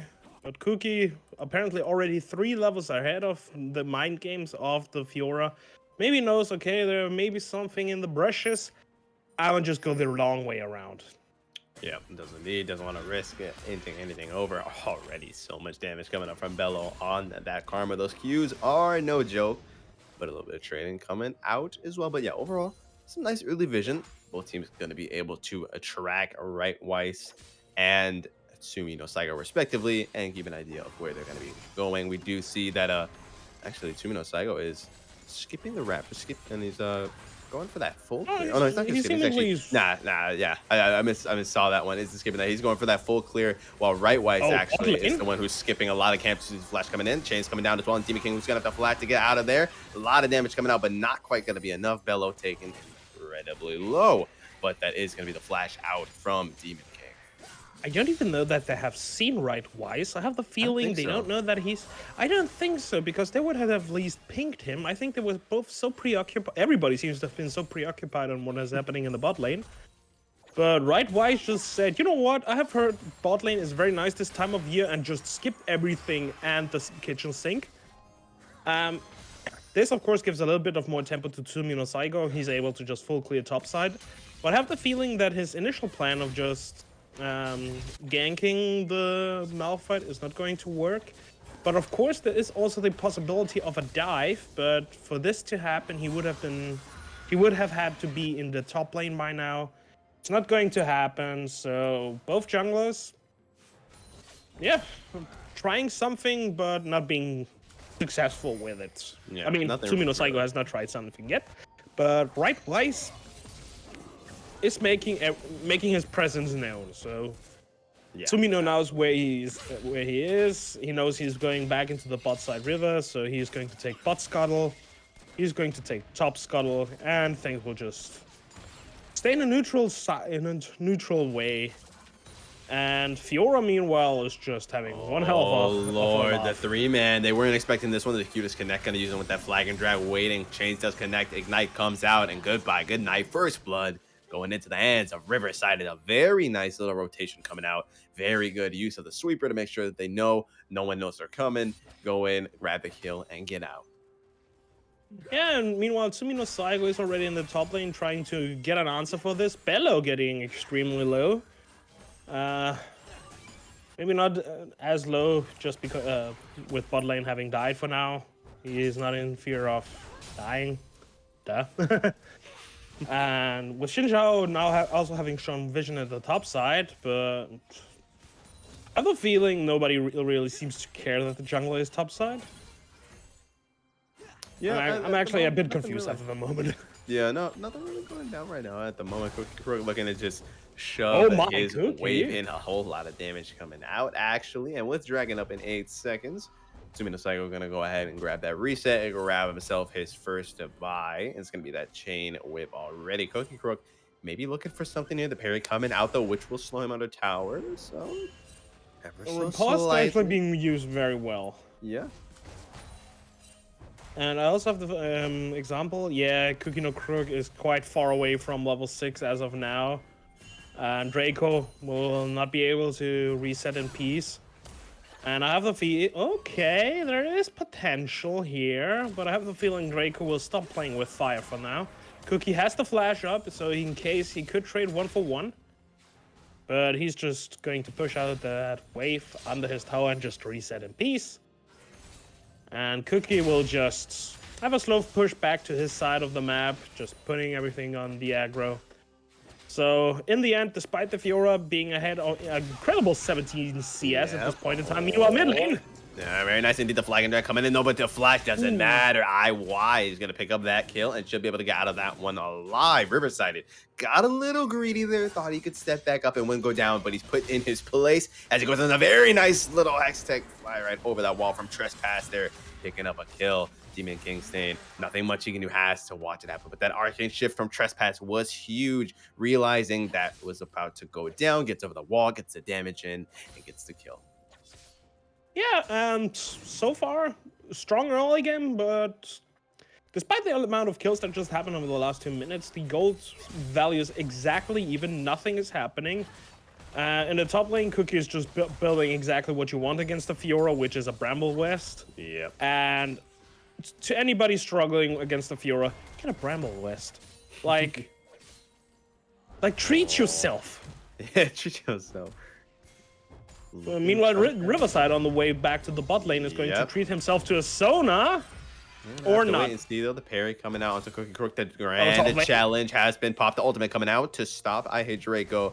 And that will stop the push from coming out. Ultimately, both ultimates will be traded. Bello needs to definitely be careful here. And the dragon is going to be started up by Right Weiss as they have Prio in both of their lanes right now. And with Sumino Saigo being in this top lane, looking for that kill on Cookie Crook, who doesn't have the ultimate, does have the flash, but will it matter? It will not. Sumino Saigo just barely getting out of that one. Like one more turret shot would have sealed the deal, but he knows the numbers. He knows his limits, and he grabbed it. This was actually very impressive to look at. He predicted the flash from Cookie. Okay, is the Azrael ultimate, but he is going to miss, very sadly. He predicted that Cookie was going to flash and held his own flash ultimate to make sure that he is not getting too much distance between himself and the Malphite. This is actually very impressive to pull off. I don't know if it is intentional. Doesn't make it any less impressive. So kudos to this. Yeah, nice moves. Credit what credit is due. Yeah, absolutely. I Hate Draco letting him know, hey, that ultimate is down. He used it on me in our last fight, and so that means a huge repositioning tool is going to be out of his hands. And a very nice little prediction there. It gets rewarded accordingly. Riverside definitely needs to be careful, as we do see Rift Herald being started up in the meantime by Right Weiss and Bello, who is there to help as well. And unfortunately, Sumino Saigo just kind of has to just kind of has to watch. Not really much he will be I, able d- to I do. don't even think he knows that something is Yeah, going actually, on. he might not even know. He had Like, no clue.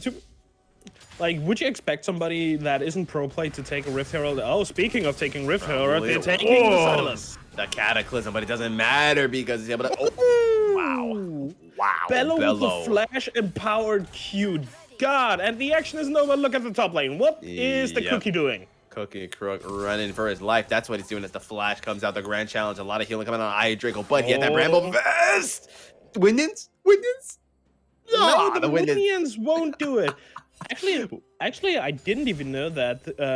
What were the secondaries? Secondaries is Mana Flow Ban and Transcendus on the Fiora. I actually didn't expect this. Because I was expecting like the Triumph Field coming through, like those being the secondary runes. Yeah. Nope. Draco just reestablishing the meta for himself. Actually, very impressive. I haven't seen this like ever on a Fiora. Like they most of the time just go precision secondary. Yeah, well, it does end up working in their favor. Gonna grab himself that kill. That Yes, Bramble Vest anti-healing, though, almost coming in clutch there. Just so incredibly close, but not quite enough. And so right now, it is pretty even out at the moment. Kill-wise, we have Trespass and Riversided on red side, who do have a kill respectively. And on the other side, Sumino Saigo, I Hate Draco, all sitting pretty with 1 kill, and same with IYBC.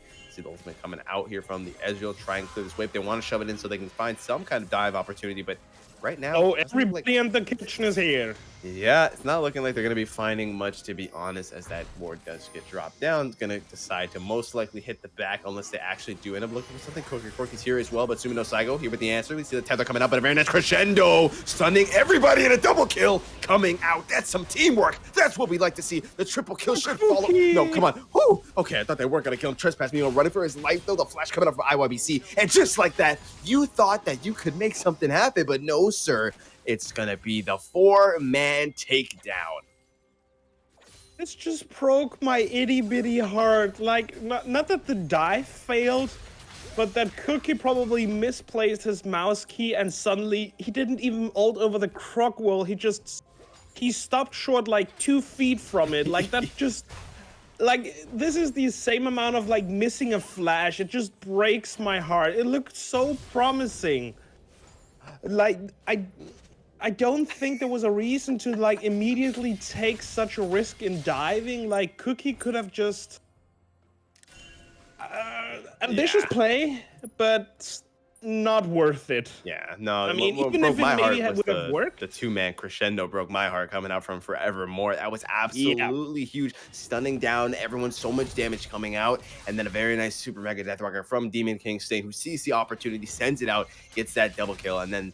Yeah, there was that unstoppable force that we're just not going to talk about. Oh, that just breaks my itty bitty heart. Just like Riverside would break the Sona if he had a little bit more time and a little bit more items. So, with how things look like in the bot lane, I have the feeling Red Side is just going to have to put their faith into the Ezreal scaling, who is just going to do most, if not all, of the damage when it comes to this game.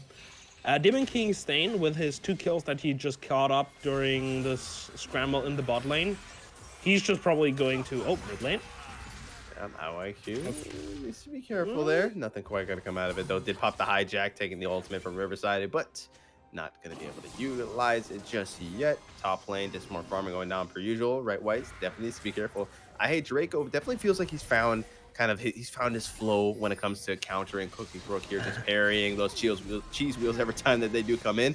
You see the Rift Herald being dropped in this bot lane, most likely the timer almost running out, and they need to apply some kind of pressure if they want to be able to test this dragon, but I don't think it's going to be happening, actually. Trespass, Arcane shift over that wall, same with Right Weiss, and so instead, they're going to shift their eyes to making sure that this Rift Herald goes where it needs to go, and that's going to be that bot tier 1. When it becomes lightning, gets popped. Shields will speed up coming out as well, but they're not going to look for anything crazy just yet. They're realizing what happened last time, and there it is. The Cataclysm on the Demon King Stain. They're shielding him, but it doesn't quite matter. Right way, it's going to go gold, and that'll allow him to live just a little bit longer, but it doesn't matter. It's going to go down to the turret. Riverside is going to just barely get out of that one alive. Same with Bellow. Well, they trade 1 for 1, but in this case, it's not that bad of a problem. They trade the Jinx back for the jungler. Which, of course, in such a case, you normally would be happy to just get rid of everybody and this kitchen sink. It's going to be a running theme. But this just allows Draco to take immediately over the bot side. So probably the two ADCs are just going into the mid lane or the top lane. I'm not quite sure. Jinx is rotating, Demon King Stain is rotating into the top side. Meanwhile, Bello and Trespass are just going to go back down. So I have a feeling there's like a little bit of miscommunication here. But the supports are doing what they are doing best and are just running around very, very fast and being as helpful as possible. And meanwhile, mid lane is actually just looking stale. Like, those minions are just beating each other, and this one red minion has no idea where it wants to go in life. Now, have you seen this? This poor fella just ran around for like 10 seconds, like back, forth, lean with it, rock with it. Yeah, nothing quite coming out of that, Crook. He's definitely careful. Demon King staying. Really thinking about how much damage he's doing. Looking at it hard. He has double the amount of farm that Cookie Crook has. Yeah. So far, true. Cookie did not have a very good performance, but he Yeah. knows what he has to do, and it's just being a damage sponge. Yeah, Like, absolutely. just That's being the what meat gotta do shield there. that Malphite is. And I would actually say, despite the amount of scaling that blue side has, that the pressure is actually still on blue side. Oh, you can scale as much as and- you want, though. As the Cataclysms come through, right Wise tanking as much as he can. Will go down. No, he won't. What? So much healing coming out from the Triumph. The shielding, everything. Once again, the support MVP Bello hits him with the shield. He's like, nah, you get to survive this one. Here comes the Super Mega Death Rocket. That could have been It goes dangerous. very wide. That could have been dangerous, but overall, very nicely to see. They knew the numbers, they knew their limits, they send it in. Everyone walks home happy. Well, everyone except for Draco, who ends up dying. Cool. He gets sent home in a body bag, but Yeah. Oh, that's of a more body of a, bag, that's less of a him problem. Yeah, it is indeed very much a hailing problem, and this tier 2 is about to be sent down to a body bag as well, as the Rift Gel is going to crash on into it, will be taken down. Don't think they're going to be able to get much more out of it, though. Too many members from the red team are here. Trespass meanwhile running for his life from I-Hit Draco, who's hot on his tail. Gonna be able to use that blast call. Oh, actually gonna wait. Oh, that is just awkward. The outplay. Yeah, that was kind of got a big break from I-Hit Draco. I'm not even gonna cap. That was pretty nice to see. Yeah, also the tier 2 boots already coming through for Draco, so he's just going to be faster than the Ezreal. Yes, you can arcane shift away, but I can just run you down. You know what? I learned something from my fella Mundo last game. He got them Gucci boots. I got them too. Let me show you how we do it. Like, show you the academies of the Tims. Like, you know what I'm talking about. Yeah, The academics of the Tim. Meanwhile, there were 3 people on Tsumino Saigon. I have the feeling he took no damage from any of them. I knew he had... Oh, the huge ultimate coming out. Meanwhile, from IYBC, had that Malphite ultimate, puts it to good use. And like you said, he was going to be able to use it better than Cookie Crook himself. Uses it to blow up Riverside. Had to do a little bit of guesswork whether or not he was still in that bush. Ultimately decides for it, and it's rewarded hands. Oh yeah, he saw them standing on like the top side river brush, top side brush ward. So he was like, you know what? If he hasn't walked over, he is still standing in that brush, and he just like, you know what? You call this a Malphite ultimate? This is a Malphite ultimate. And while Cookie Crook is still like sitting on that level 1 ultimate, like I do when I lose lane against the Fiora, like. Like, there's no sugarcoating it. It's just a painful experience for everybody involved. IYBC can just make use of that level 2 version of it. And I have the feeling everybody is ready to throw down. Draco, what art thou doing? Hey, Draco, he's pretty tanky, though, when he's looking to send on to Cookie Crook here, doing a whole lot of damage to Zap following as well. Gonna have to use Unstoppable Force to get out of there. The Super Mega Death Block follows will be blocked, so nothing coming out of that. True Shot Barrage gonna go wide just as well. Both of those skill shots not hitting their targets, as it's looking like they're gonna look to trade here as red team goes and pushes down this turret, while the blue side wants to get this dragon. Seeing a lot of pings coming out, though, and look at that. It's a 4-on-3, and they still have to run just because of how strong I-Hate Draco is right now. Yeah, I mean, he's even going like a little bit more of a tanky sustain drive type of build with the Divine Sundra, just allowing him to shred through the right Wise as well as the Cookie Crook. A very good adaptation in build, shows just his knowledge of the game.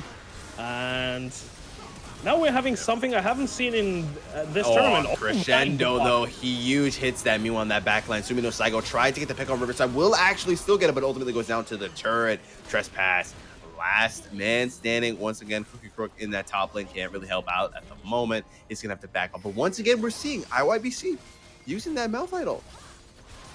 Yeah, IMBC and I Hate Draco are just dominating this game. Sure, Sumino Saigo drops in this engage, but okay, I have the feeling that Cookie is also going to drop at the end of the day. Cookie run. Cookie run. Dude, he's running for his life. IYBC's looking to find that hook opportunity. Cookie looking to get himself executed. He's running the marathon. He's running the million-mile, but he's going to get Everfrosted and taken down. What is the 500-foot tall, 78,000-pound mountain doing? Well, he is pushing up daisies now for the next 26 seconds, so this just allows Blue Side to just go ham on everything. Poor Cookie is... That's not that he's, like, having a bad game. He's not even able to play League of Legends, the poor fella. His first performance on the Poppy was definitely better than it is now, but... It was just a butchered dive in the bot lane in the beginning. It sadly just came down to this. Like, you knew that the Fiora in the top lane, she is just going to scale, but so are you. You can contest her.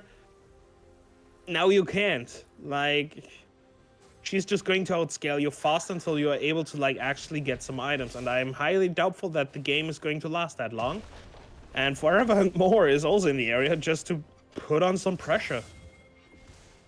Yeah, overall, things not looking too great right now. Scaling coming out from I Hate Draco, from Demon King, from Forevermore. Just in general, the majority of the team on the blue side are going to be scaling pretty hard in comparison to people like Cookie Crook, who really need some more time. Riverside as well, even though he's got some good plays. Yeah, gonna go down though. You have no time to scale because IYBC is in your jungle waiting for you.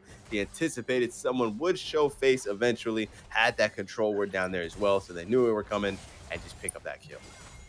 Be wary, quiet. I'm hunting roses.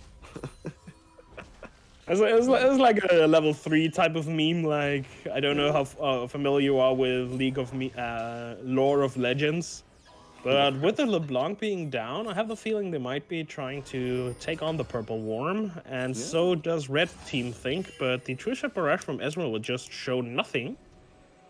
And with Leblanc being part of the, I think, Black Rose, which is like the Black Lotus underground terror organization in Noxus. Well, Silas is just down here somewhere in Noxus, just picking up flowers. Doing Lord's work. Doing Lord's work. I mean, he has to get the work up for his apps somehow.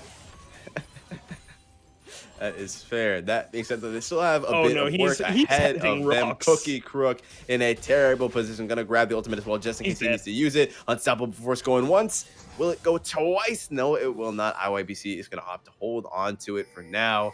It's going to make Cookie Crook below it and just run off. Yeah, actually, this just the possession of the Malphite ultimate just is so much leeway because it just allows. Okay, we have seen the Silas at the bot side jungle for the last 15 seconds, so he's probably lurking away around somewhere. So Draco's just like, you know what, this tower be looking mighty fine on this Saturday. I'll just take this and the money it gives me.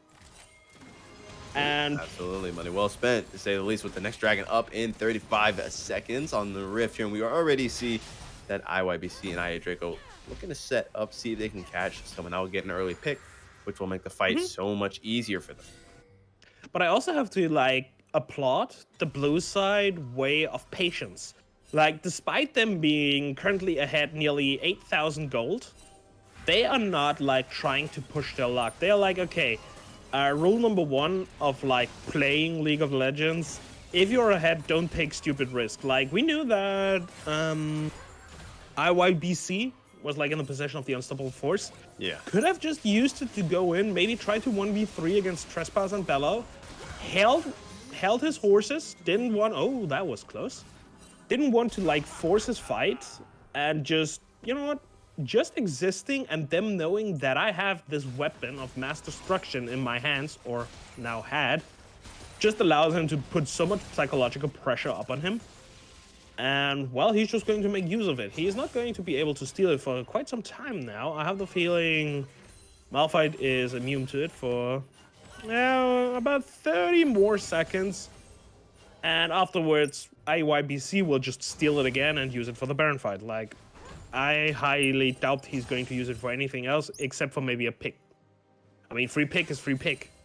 Yeah, that's fair. That's fair. Gonna have to wait and see here with the teams both slowly converging in this top lane right now. Sumino Saigo, IYBC looking to find something here. Gonna actually opt for grabbing the ultimate from the Karma here. Oh, right, Weiss deciding to leave Riverside alone, though. So Riverside are going to dash into the next bush here, but has virtually no matter. The crescendo is going to be flashed, though. The hook is also going to be dashed away from. Oh my God, they're throwing everything. They got the Crescent Guard feed popped as well. Can't dodge that knockup, unfortunately, and is going to go down, though. Tried to big brain him by running off into them, but unfortunately not quite going to find anything out of that. Will only find the gray screen, and with that pick, we already see the pings coming out for the purple worm to be taken. I mean, to be honest, for people who don't know or just forgot for some time, Leblanc's clone, if you kill it, still gives you 20 gold. So if I see a Leblanc running into me, I'm still killing her just for the extra 20 gold. And that Baron is dropping very fast. Yeah, like, that's this thing was dead before I finished my sentence. Like, yeah, damn, that's the Jinx for you, man. chill. 2, and 6 Jinx with Kraken Slayer and the Rapid Fire Cannon, Bee of Sword as well. Absolutely shreds that thing. But it's like you were talking about, right? Patience. Once again, side of this blue side is not going to force anything, looking for those opportunities, and when it presents itself they will collapse on it. But other than that, they don't do any stupid crazy plays that could put them in jeopardy of throwing away their lead. Maybe just playing a little bit with their food. Like, at this point, they might, as long as they don't get too overconfident, but at the moment they are very much far ahead, so I think they can allow themselves to have a little bit a few more favors here and there. But I don't think they allow themselves, and I have the feeling... Oh my God, yeah. Wow. Bello is not having a good time, I have the feeling. God, what makes you say that? Gut feeling? But exactly. I'm not sure.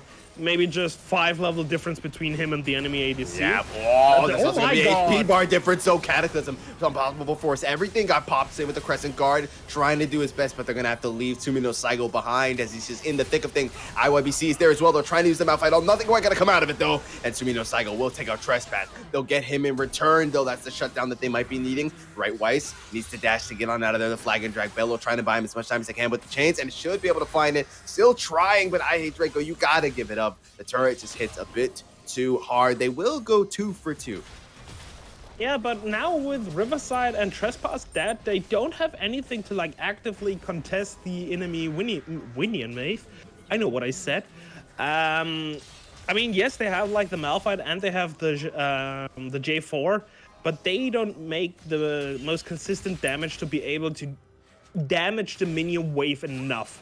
I have to admit, this play was impressive. They just dropped everything they had to take those picks, and they got two picks. Like, very impressive. They take a huge shutdown on the Jinx. They take out the enemy jungler as well. For some people, it might look like a bit of a desperation play, which I can understand. Or depression play. Yeah, I mean, that works too. You know what? Yeah, actually, you're right. But when I said before, if you are ahead, you should never take risks. When you are behind, it's speaking of risks, they took it again because Demon King goes down once more. They find him caught out without the support's help, and they're able to just send it. The Unstoppable Force knockup, the chains as well, the True Shot Barrage, and just like that, that's more gold going into the hands of this red team. This is what I mean. This was not a desperation play. This was just a good play. Like, they know, okay, you know what? We screwed up. We can't team fight. What else do we have? What type of options do we have? We can play as a pick comp. Like, we can just Cataclysm, Unstoppable Force somebody. You know what? Yes. Yeah, I hate And Draco who could though. be best? looking for a bit of revenge. The Cataclysm actually onto Saigo to try and get away, but it shouldn't matter. Right, it's incredibly low. It's going to dip. Spell Immune coming out. A lot of damage, though, with Trespass. Does still hit like a truck, so they need to be careful as those health bars are being poked out Here comes ever the Super so Mega Death slightly. Rocket. Yep, Super Mega Death Rocket is going to connect out to Riverside and proc out the clone. IYBC looking for some kind of an opening, but can't quite find one. But with this dragon on the map, that's fine. They got those health bars low enough that they can just grab the drag and not have to worry about it being taken. But a huge ultimate going in, and IYBC is gonna grab himself a little pick and just run off into the sunset like it was absolutely nothing. I am still, despite how this fight just went, it was still very impressively played. Also, Ezreal is getting very spicy with his build. He just bought himself a...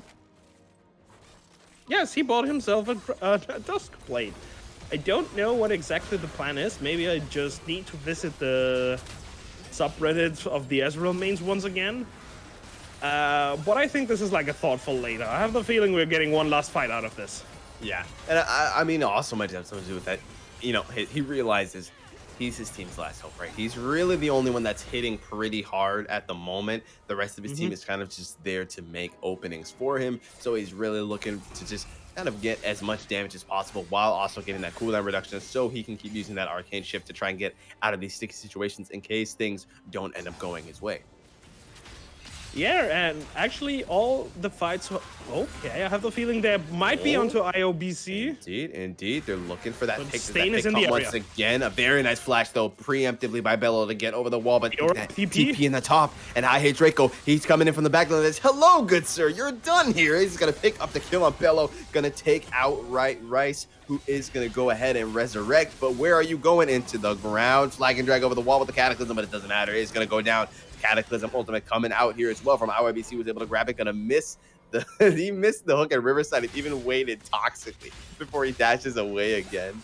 Very nice footwork coming up from Riverside, but it doesn't matter because your entire team is dead. It's all up to you and Cookie Crook to hold this base, and the Nexus turret are all going down. They're actually looking for picks. You're gonna pad out that KDA, the crescendo dropping as well. Super Mega Death Rocket gonna miss, and so instead they'll just opt for the Nexus instead and grab themselves the game.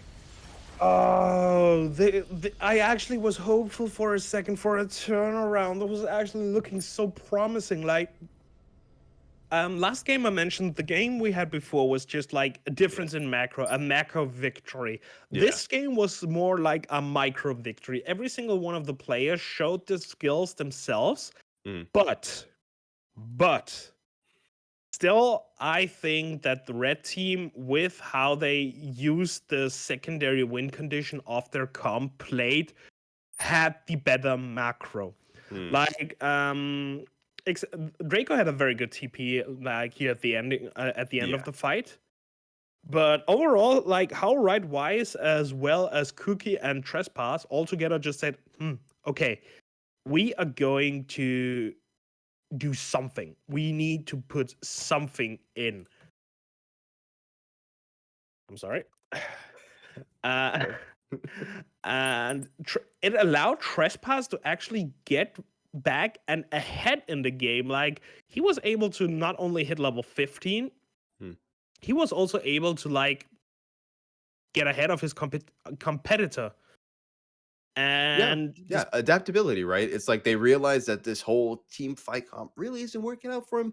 Try and pivot over to a pick comp. We see them finding Demon King actually more than on one occasion. And when they find them, they send everything they got. They do so much damage. They grab the pick and they funnel the gold nicely into the right champions. In this case, it was Trespass.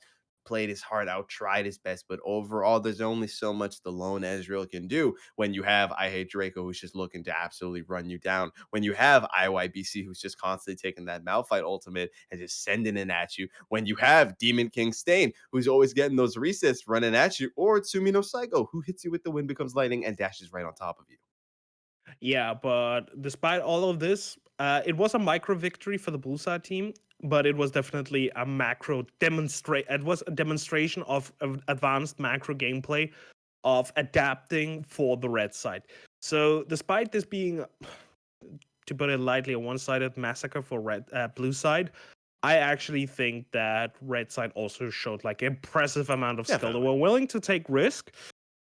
If we're ignoring what happened in the bot lane at minute 7, like just no. I mean, I I think they knew they were in front of a huge audience and they wanted to show off as well, but this is a two-way street. It can be very embarrassing as well.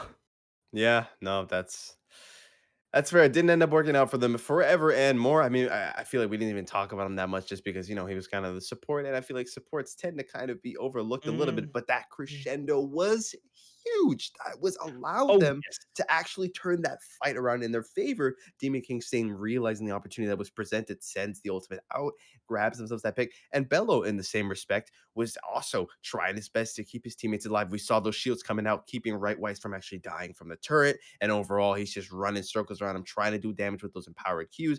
At the end of the day, not quite going to find it, but regardless, a beautiful play from everyone on both teams, regardless. And so yes. we'll throw it to a quick break. And then when we're back, we might just have someone from one of those games to talk to. Don't stick around. I'm Don't really about to tell people to hey, yo, leave. hey, Yeah, yo. go ahead, leave. Have fun. No, stick around because you don't want to miss this.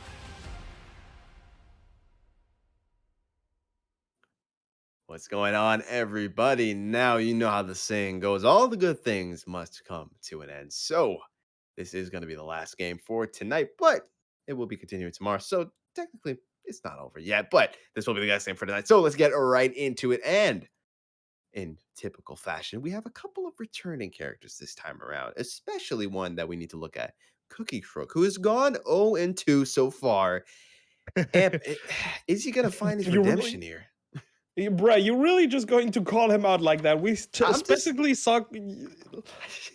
I have faith. I have faith. What better way to impress some scouts than to just hit him with that upset, right? You've gone 0-2. Things have been looking bleak. And he was looking fine in game 1 as well. He was putting on a good show.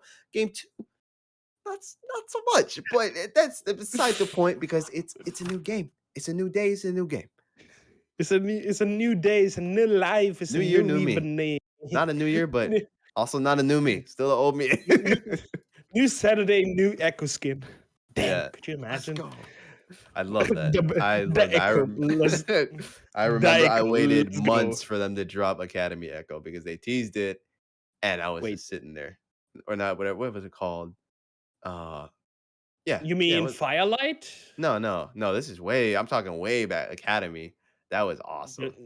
Don't you mean Echo KO, like the original K? Yes, modeled after True me, of damage. True course. damage. True Damage was hype too, Yes, I actually. mean with hair that Right, top right. I space. have to color it blue or something like that for one of these streams. We'll get around to that, but that's beside the point. No more rambling. Let's get into draft already. We've got a couple of picks. All right, No picks actually. no I'm just more trolling. rambling. Yeah.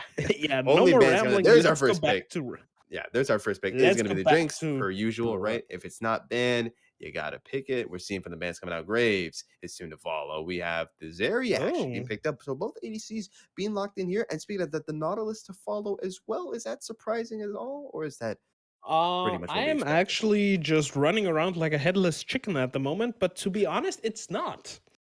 We have a new member on like on the Demon King Stain team. Okay, I think I should redefine this momentarily. But Nautilus is like Tyson 1's main engage machine. He Mm. has like 30 games on the Nautilus, a very decent 60% win rate. And Respectable. it's definitely just like in high elo, having more than a 60% win rate on like any champ at all, like it's just more than impressive. And on the other side, we have Forever and More actually pulling out the Renata Glask, which funny enough is not a champion that Forever and More is like apparently not used to using, but this actually is a huge advantage for Tyson 1. Hmm. Tyson loves Renata Glask. He has like 4 times the amount of games on Renata than he has on Nautilus. A whopping 59% win rate in Damn. 117 games. Like, Not bad. God Not damn. bad. Definitely. And we're getting a Vex as an immediate answer.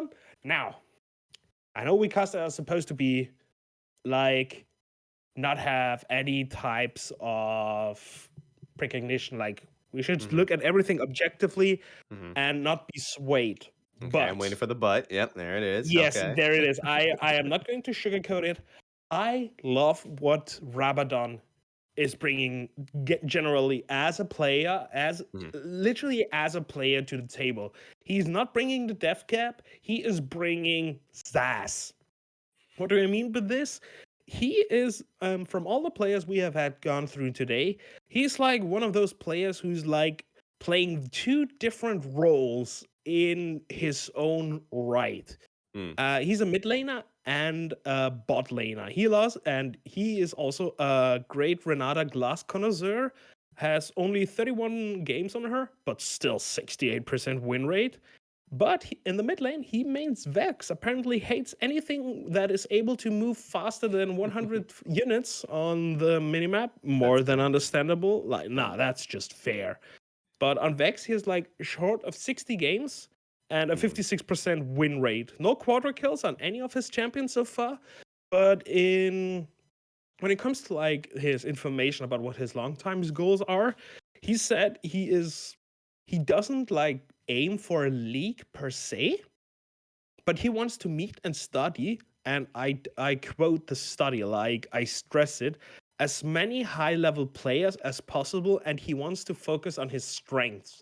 So I like really what I'm seeing, a person willing to learn and adapt, to learn to carry and help others carry. Like, Yeah. ooh, what's not to love? Also, Master 176 LP. And when the last time I checked, I know I shouldn't pick favorites, but I honestly was very much looking forward to this game. I am really Yeah. looking forward what Rabadon is going to bring to the table.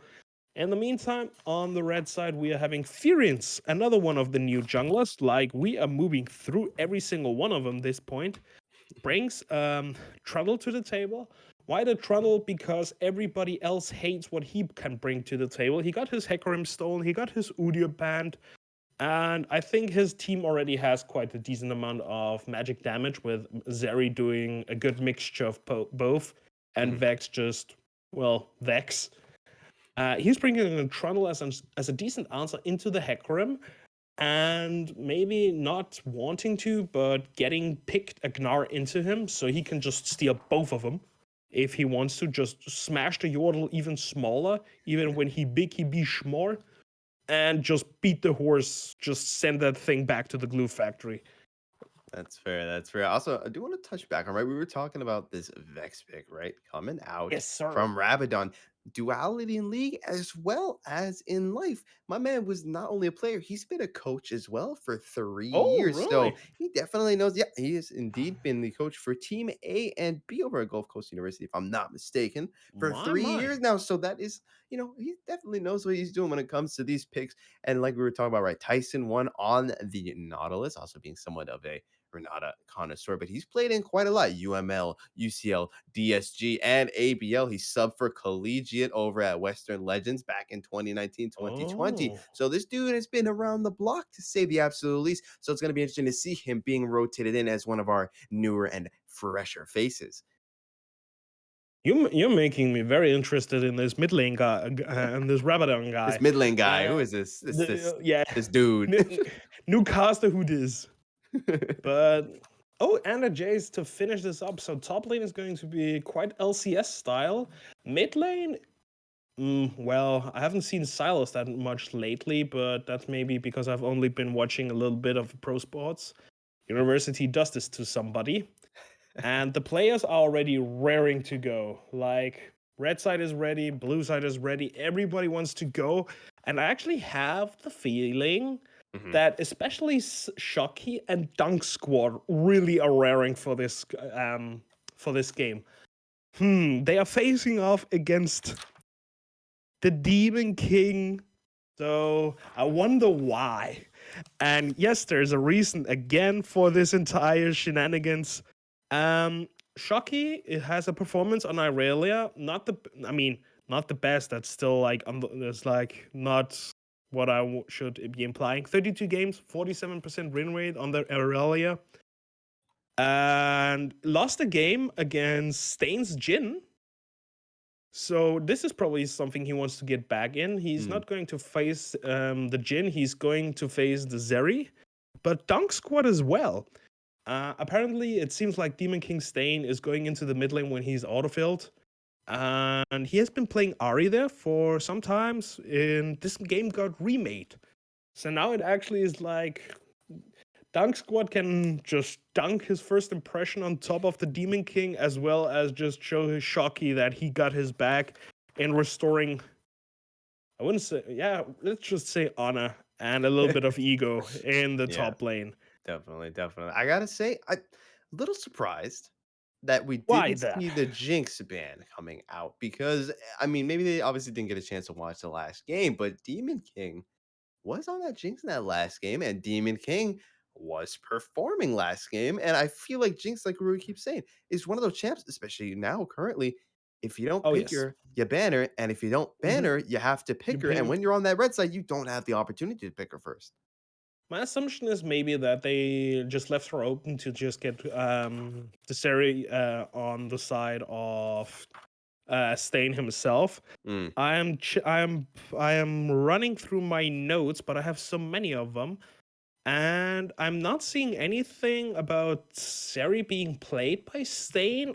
I have like the vague imagination that he played it like 20 times throughout, but this is nothing in comparison to his Aphelios, Yeah. which he played 85 times. Decent win rate as well with 53%. And actually one of the few people in this entire roster of through all three games who has a pentakill on the Aphelios. Like, more than impressive. Nothing in comparison to our mid laner Riverside from last game, who had 2 pentakills on the Akali in this season alone. So a lot of things are happening all over the place, Yeah. but Speaking of the mid lane, right? IYBC back on that Silas pick once again. We saw him how he could he had a work with it phenomenal last last game. Yeah, he had quite some fun last game. You think he's gonna have a lot of fun this game again going into the Vex here, or do you think it's gonna be a lot harder for him though? It depends. I'm not sure, to be honest. Like, there are a lot of good ultimates to steal, but he just doesn't want to look wrongly in the direction of topside. Like, congratulations, you stole Jace's ultimate. What you gonna do? Like, Vex's ultimate. It sounds stupid when I say this, but Vex's ultimate can just be used as a long range engage tool as well, even if you don't get a reset. Because Vex's shtick is just like to burst into the entire enemy team and fear everyone in there. Yeah. And of course, he can also steal Nautilus ultimate and just wreak havoc onto the backline. And he can't take that much out of usage of Seri's ultimate. Yeah, it's a good amount of burst, but it could be better. So yes, he is going to have an okay game. There are good ultimates to steal, but there's definitely better ultimates to steal last game. Like, alone the Malphite ultimate had like 200% value for the Silas and 100% return policy. Yeah. Like, don't ask me how I know, but he know how to move them mountains. Learned this from Shakira back in 2007. Indeed, he did. And we're just going to have to wait and see if he can do something like that once again. So we'll throw it to a quick break. And then when we're back, we'll be on the Rift for the last game of tonight's showcase. Don't go anywhere.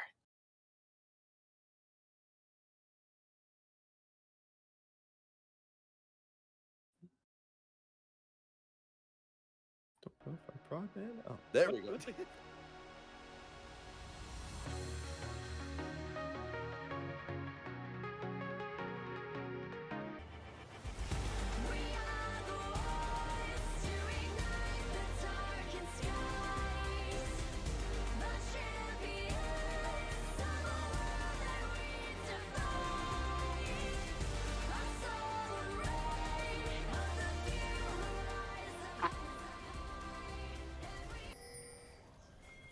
All right, ladies and gentlemen, we are on the rift for the final game of tonight's Challenger Showcase.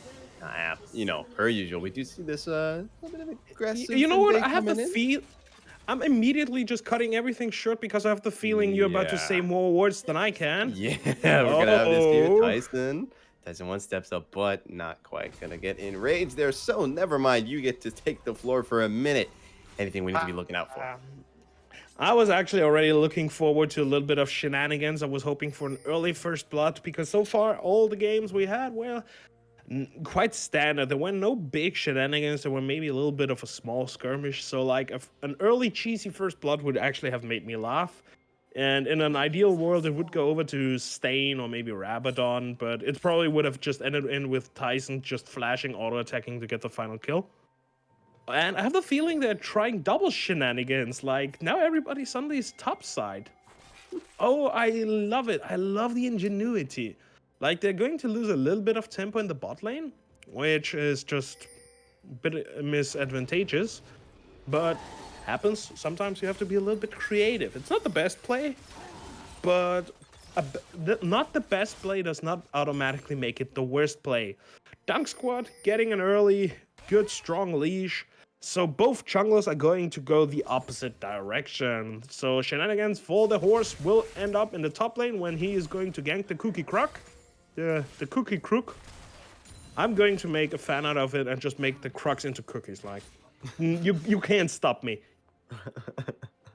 Wouldn't try if I could. That being said, though, a little bit of trading coming out right now with these two arranged top laners. And like you're saying, it's going to be a minute before Dunk Squad can find its way into that top lane. Besides being on that Hacker Rim, more of a champion where you want to kind of power farm your way up to that level 6, make those opportunities happen. And really look for those kind of easy to execute ganks, as we'll have to see forevermore, though. He is not afraid to step up. The moment he sees that hook misses, he just goes on for it. Speaking of top lane as well, Quick Crook doing quite a bit of damage. This time around, he's not going to let himself get bossed around. No, this time he really is ready to throw down. Like, maybe his honor has been a little bit crooked down. No pun intended. Oh my God. But he's yeah, I know. You're not getting paid enough to get to listen to that, dude. Oh my God. Why you do me like this? I mean, actually, why do I do you like this? I don't know. Maybe just because I love you so much. Anyhow, no, thank you. But I have the feeling Rabadon is already making a little bit of how shall I say it?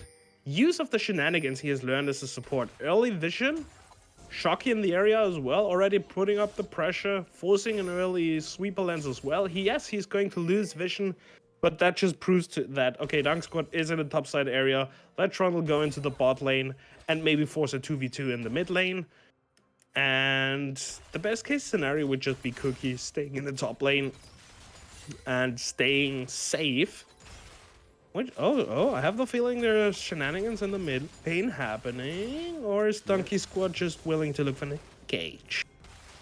Dunk Squad actually looking to go ahead and try go for a little bit of invade here. See there any camps for him to grab, and he will be happy to see that the Krugs will still be up on the table. Tribush is warded, so if he does try to go for some kind of gank, he is going to get spotted out and hopefully give Cookie Crook enough time to react accordingly. Going to have to wait and see, though, as that ward was freshly placed. Meanwhile, though, Tyson 1 does get spotted out by a very nice little defensive ward there dropped by IYB. And so nothing quite going to come out of that room. Oh, God, I have the hiccups. I have the feeling I'm watching like a game of chess right now. Well, I already said like before, the first game was decided as like a game of macro. This game feels like very macro heavy. Like everybody is playing very safe. They're manipulating the minion waves. Like if you take a look at the bot side of the bot side, they're making sure to that though. Flash did come out here. Cookie Crook in a bad spot to get under the turret, but it doesn't matter. The hammer crash coming down. The turret does too much damage. A very nice sidestep from Cookie Crook, and this time around he's looking to flip the script. Meanwhile, in this mid lane, IPY looking to run. Gonna have to use that dash. Is slow. Can he get away though? Can this hook land? The fear coming through a very nice flash auto attack. The hook goes a little bit wide, but that stun was all they needed. Didn't even need to hit the hook. Tyson realizing there's no way he's gonna hit it from this minion wave, so rather just flash under the turret, stun him, and grab the kill. impressive play all around the map.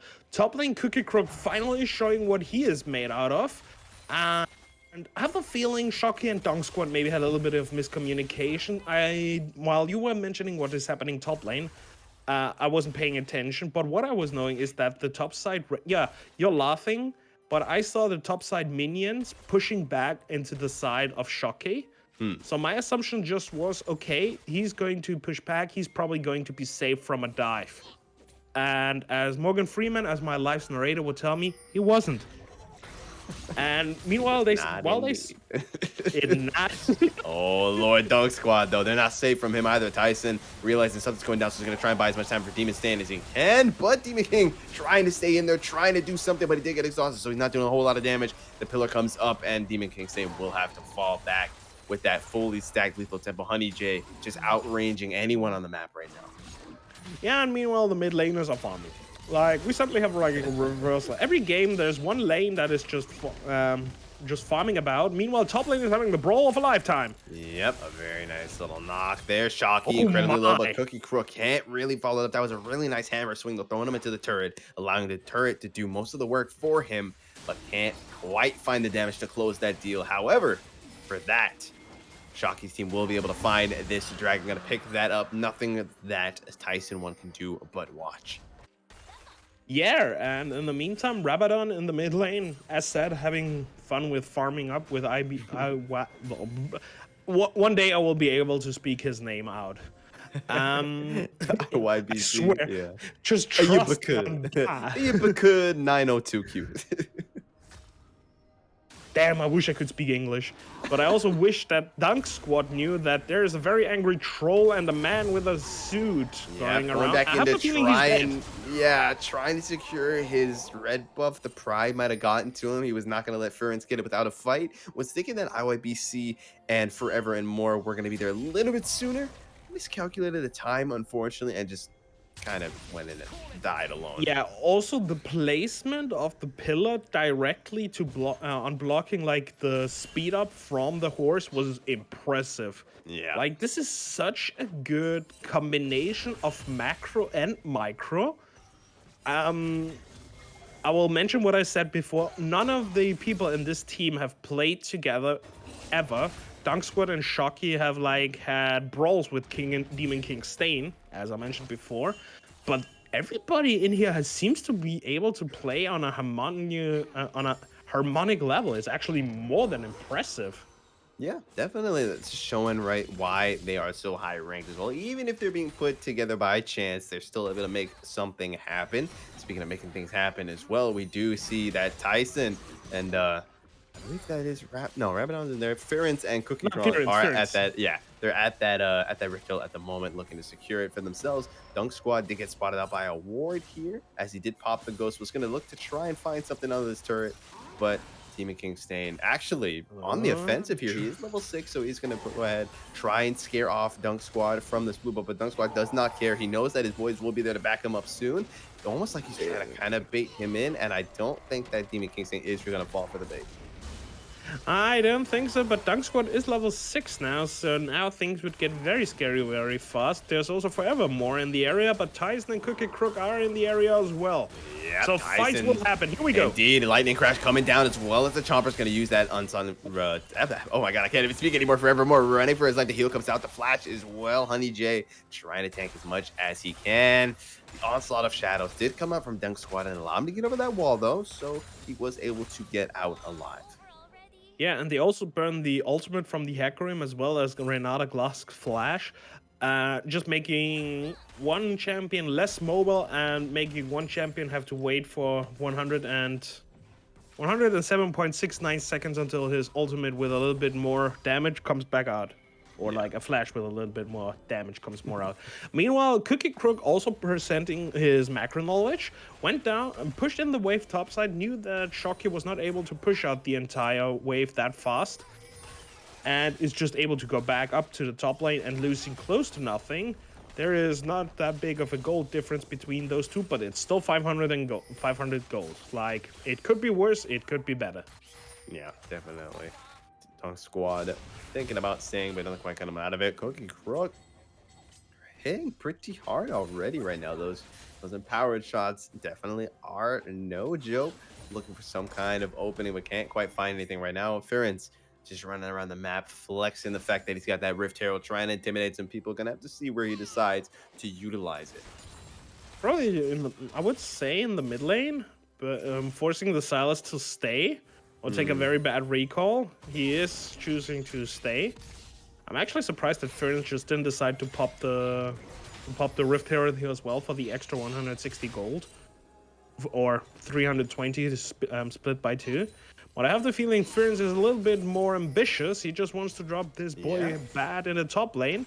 Shocky nearly hitting Megagnar, so a dive won't be possible, but a collapse is imminent. Forevermore is in the area. A lot of shadow over that walls, though. Huge damage coming on Rabadon as they hit that hook, though. And now there's that. Oh, nope. Still going to go down. Doesn't even matter if Renata gives you all the buffs in the world. Death Chart is coming out on Shocky. Meanwhile, though, ICB is so huge. A triple kill. IYBC. We said he was going to have a field day, and he's having once again. The handshake protocol coming out onto Cookie Crook, and he's going to go down as well. A quadra kill for IYBC. 902Q. Remember that name. Oh boy, that was actually a very good collapse by everybody involved here. Just IWBC Silas. Yeah, you make fun of me, I know, but English is not my primary language, and neither is reading at 2 a.m. in the morning. 3. Anyhow, Silas just taking out the Rabadon at the beginning of the fight, immediately taking away the dash CC coming around, and just Fearon, who had this ultimate already popped on Shocky, just made for an easy cleanup. Just wait out the ultimate and just beat him up. This allowed him to get a little bit more tempo back into the game, as well as control, because things were looking a little bit grim until this point. Now they have a very fed Silas, who is also getting back in the game, has his Everfrost done as well. They are going to sit comfortably for some time now. Yeah, definitely going to be sitting pretty on that, to say the least. IYBC looking like a bit of a menace right now. 4-1 has picked up that Everfrost. And the Dunk Squad, even if he's not completely ahead at the moment, he's still starting to look quite dangerous if he's able to utilize that onslaught of shadows effectively and allowing his team to get into those positions that they need. Could you imagine if Silas had a Dark Seal at this point? Like an 8-stack Silas. Oh Boy. Lord. Oh Lord, have mercy on thy damage. For real though. Silas said nah. Nah, fam. And so did Cookie Crook. Very nice trade coming up, but Shocky does get that Mega Gnar because of that. And so gonna have to wait a little bit if he wants to get it, because Shocky does hurt as well. Yeah, but Cookie is still ahead of the curve. He's like his Eclipse done. He just needs to wait out Shocky's Mega Gnar. Yeah. And if he's able to thin the wave fast enough and have his cooldowns back up, okay, and now it doesn't matter anymore because Shocky is backing up, he could just decimate the poorly order in less than the time needed. Yeah, IYBC feeling quite powerful, very full of himself at the moment. We saw he had no problem with just walking up to Fearon and be like, yeah, what are you going to do? You're going to try and fight me? It's not going to work out. And just grabbing that turret. Tyson looking for some kind of opportunity right now. Hook does land, and so the root comes out as well. The Death Dart is as well to steal onto the Jinx. They're going to switch targets. Exhaust coming out. Oh, Super Mega off the rocket. Not going to do too much damage, though. Ignite did come out, but not quite enough damage, unfortunately. Forever and More didn't even have to pop the exhaust. Here comes the Silas. Yep, Silas here. Oh, very nice lightning wall rod, though. Over the wall there to get away from the Silas hook. Not quite going to connect, so it's going to be able to walk out of that one alive. Thane just sparks surging out of the area like, we don't want your people down here. Yeah. We don't like the mages. We don't do here. that around here. Could you imagine dealing AP damage, Nautilus? Could you imagine having the audacity? I don't know why I tried this bloody dumb accent, but yet here we are. Okay, it's 3 a.m. in the morning. I'm exhausted. It is what it is. Rabadon. Oh, meanwhile, okay. stuck in this lane right now. Not the best look for him, to say the least. Yeah, but he has also been he has gotten a lot of like gotten some love by Tyson and Fearon. But let's just say that Silas quadra kill still. It doesn't matter how good you were in a neutral lane state, in a neutral game status.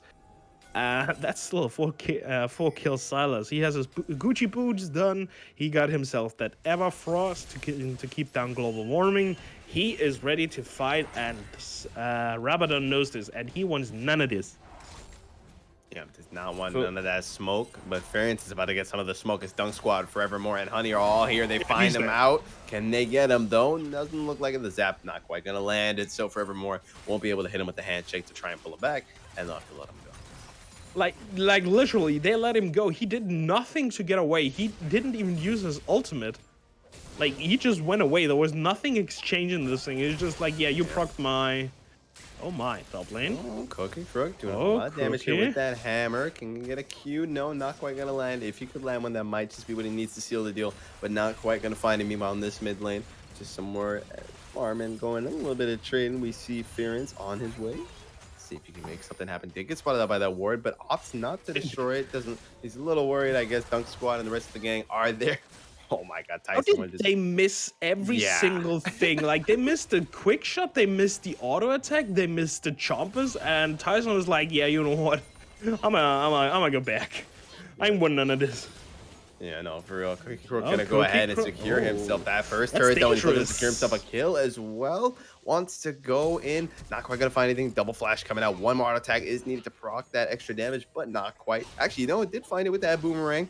So Cookie Crook, incredibly low, needs to run to the safety of his turret, just barely getting out of that one alive. Yeah, I have the feeling that Shocky didn't want to commit to this because he wasn't quite sure where Ference was running around. He knows now that Ference is in the mid lane area, but he could just as much have been standing on his doorsteps, and that would have turned very angry. Tyson one is in a bit of a mess. So the lightning crash comes down, but there's a berserk, and now they're all fighting each other. They're getting incredibly low. Look at those health bars. Gets thrown around Tyson one like a bowling ball, and he's gonna go down ultimately. Ference running for his life. Demon King saying needs to heal. Oh, so much damage. I don't know how Demon King just survived. He got all his demonic followers to pray for him, and he's able to survive that super mega death rocket with like 1 HP. We'll be able to get out of that one alive, and for that, Dunk Squad, Shocky, and Forevermore are going to go ahead and secure that dragon. Wow, that was a lot of damage coming out from Cookie Crook. Who thinks? Actually going to use the blast corner for the wall. Who is this? He's looking to get a triple if he can, but he underestimated the damage coming out from Shocky, Forevermore, and Dunk Squad. You bit off more than you can chew, and you just choked on it. Well, I have the feeling that the Cookie bit off a little bit more than he could chew, but two things I want to point out. First things first, Stain survived with like, I think, 2 HP. Second, Tyson got killed by the Rift Herald charge. Like, the Rift Herald charged into the tower while Tyson was running around with like 200 HP, and the Rift Herald just said, yes, it's go time, and just crushed the poor Nautilus astronaut Underhill. Yeah, Shelly has had enough of this abuse. Like, she's fighting back now. So currently the standing is 6-4-1, with one being on the side of the Rift. That's fair. Would you say about that last fight that maybe that's how the cookie crumbles? You know what? With how much I have abused you over the course of this evening, I will let this one slide without any bad rebuttal. Yes, let's go. That means a little bit rebuttal. Tyson one is stalking his prey right now, chilling in the bush, waiting to see something have a rabbit on, trying to find himself this tier 1, but not quite gonna get it. A very nice ultimate coming out from Shocky. Ooh, nice flash from Rabadon though. Is not gonna get stunned down. So Forevermore and Shocky looking to follow up here. The ultimate coming out, followed by the Death Charge. So the handshake hits Tyson, so he won't be able to do much. Rabadon and Ference are finally coming back. A lot of damage coming out. Bit of an extended fight at the moment. Meanwhile, on that top lane, Cookie Brook in a bit of a bad spot here. A nice flash hook and the Everfrost and the death coming out on Cookie Brook. IYBC is a menace to say the absolute least. We see the TP coming out now from IYBC. He wants more blood. He can smell it. Super Mega Death Rocket gonna go a little wide, but not the hook from IYBC. Gonna use that Vex ultimate. There's no way he just did that. That was the biggest brain thing I've ever seen. Uses the Vex ultimate, gets onto 1, gets the reset, hits 2, gets onto him, gets 3. Oh my. Who is this man, dude? Can he get another kill here? Just maybe? Nah, here comes the Dunk Squad. Nah. No, he hits it, he hits it. He's gonna go in, he gets it. No, I'm done. No, no, who is this? Who is this man? IYBC 902Q. Remember the name, because if you see him in your match, you best just FF. Yeah, he just got another triple kill, and I am pretty sure if we get him for an interview after this game, he's going to be absolutely molding that he didn't buy himself a very nice book earlier. So, yeah, you'll be laughing, but you know I'm right. Oh my. I'm still trying to process what we just witnessed there. Grabs the Vex ultimate, gets the kill on the Vex, sends out the ultimate to go a latch on top of Farron's. Not even Farron's. Who was the first one that he grabbed on? I think was it Wasn't it like Cookie? I think it was Cookie. Yeah, grabs on a Cookie, gets that kill, uses the reset, gets onto Farron's, gets that kill, and then it predicts that Demon King is going to use the Spark Surge to get over the wall and sends it to where he's going to come out from it, grabs that kill, and meanwhile in this bot lane, Shocky going to grab himself that kill on Cookie Crook. But back to what was really important, using that reset ultimate to get onto Demon King then as well and grabbing that kill. That was an excellent show right there. I'm still processing that, to say the least. I have the feeling we're like having a mixture of everything. Like in the first game, we had a victory through macro. In the second, it was a victory of micro. And this game is like a victory and defeat by macro and micro. Like the red side was doing so well in the beginning. Cookie was doing fine. Rabadon was having the mid lane under control. And then Silas just decided it's go time for once. Just like Farron's decided on this now. Yeah, definitely. Flash coming out, followed by the ultimate, though a little bit slow in travel, so it's not quite going to hit anyone. The right and crash coming down, but it doesn't even matter. Honey J going to pick up that first kill. Gets that reset. Tyson got hit by the fear, and so he's going to go down too. There's that second reset coming through. Def charges onto Cookie Crook. He's in a terrible spot. Going to go down too. Yet another reset. And it does not matter. You can do what you want. I don't care how much damage you do. Is what Dunk Squad says. If you let me into that back line, you're not coming out alive. And with those picks, they're moving on to take this Baron as well. I actually like how we both got perhaps fooled, because we looked at Forevermore and saw his flash ultimate, and I have to admit my first thought was like, yeah, okay, I have to admit that this is not the best play because the ultimate travel speed is like less than 2 miles negative per second. But it was actually a reverse ruse just so Dunk Squad was able to push Demon King Stain back into the fight. I don't know if this was planned or if this just was a thing made up on the fly. It's still impressive though. But I also like that Red Side is not giving up despite the disadvantages they have. They're just like, okay, you know what? We have to do something. We're going to deny Cloud Soul for them as of now.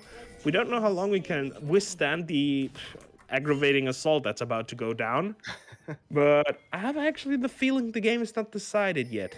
I have the feeling, despite Blue Side being ahead 12 kills, they are still in quotation marks, only ahead by like 6.5k, which is not a lot, and it's about to get less. Here comes Shocky.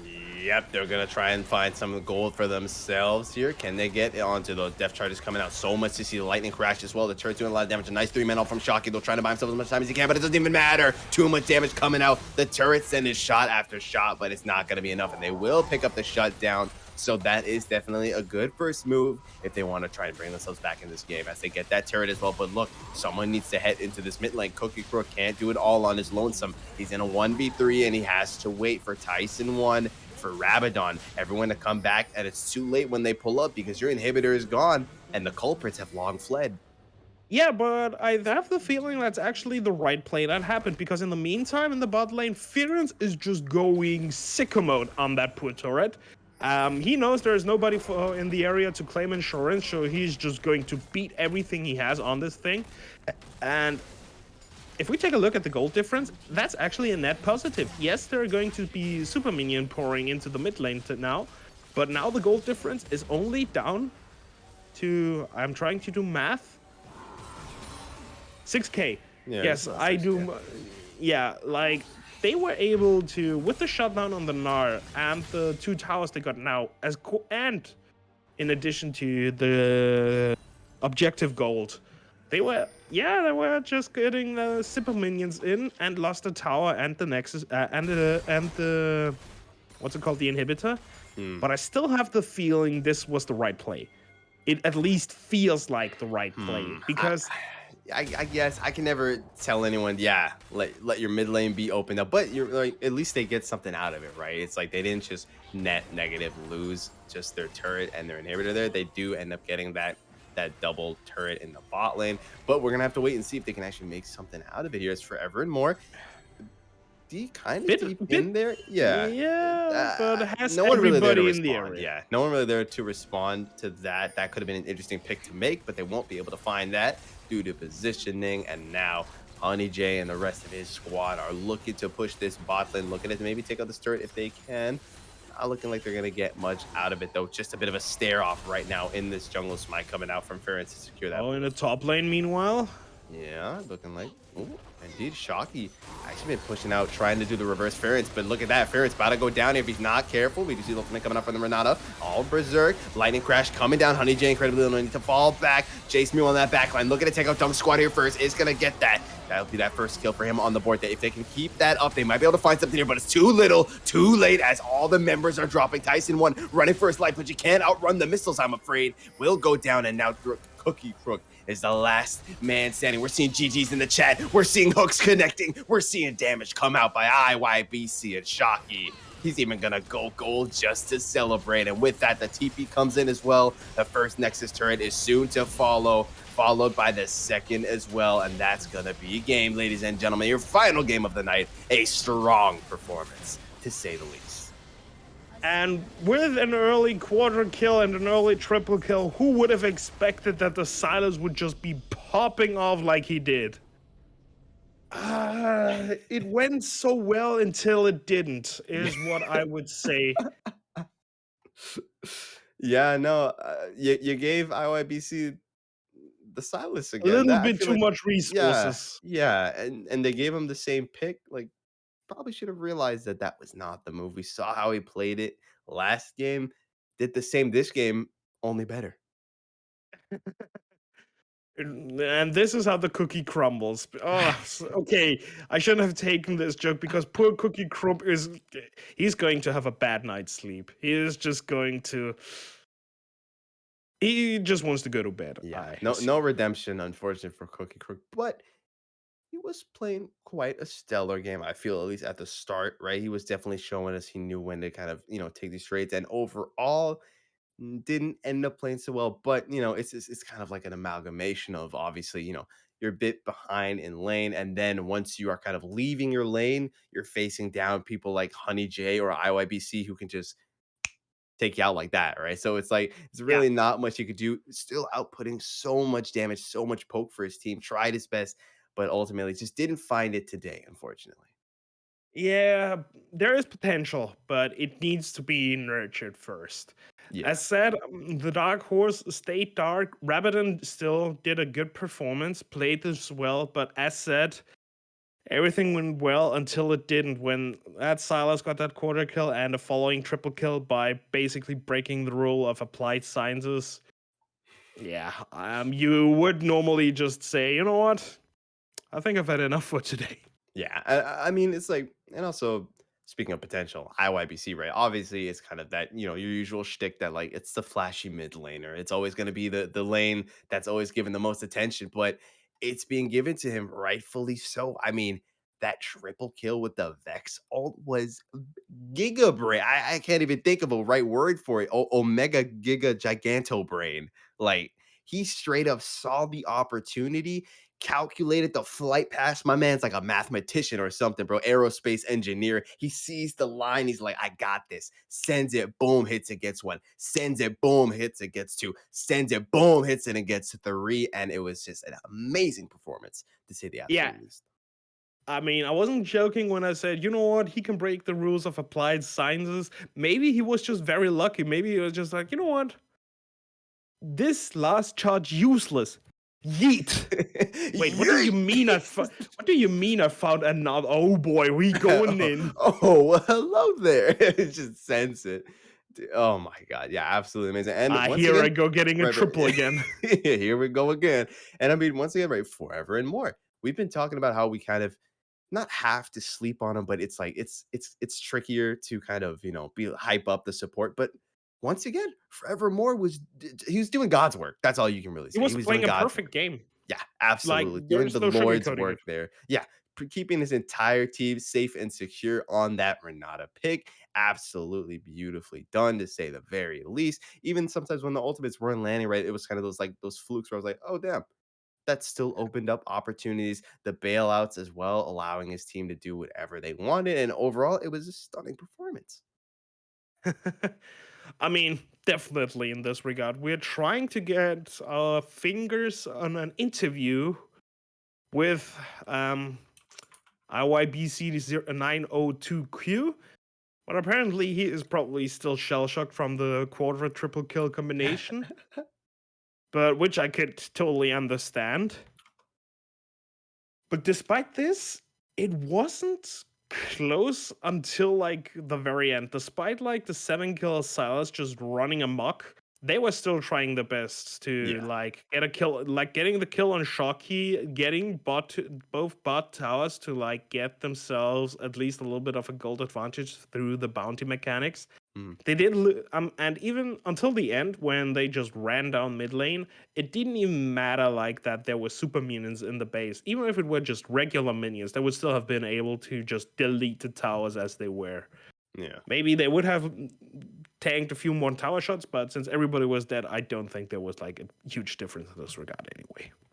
Yeah. But Unfortunate it to was see. still very entertaining and Yeah. it was very heartbreaking still. Yeah, absolutely. Regardless, all of them playing their hearts out, to say the very least.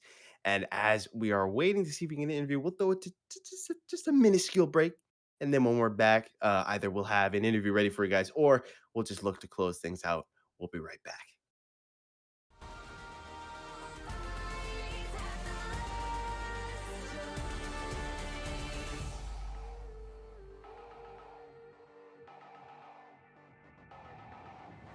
Hearing voices from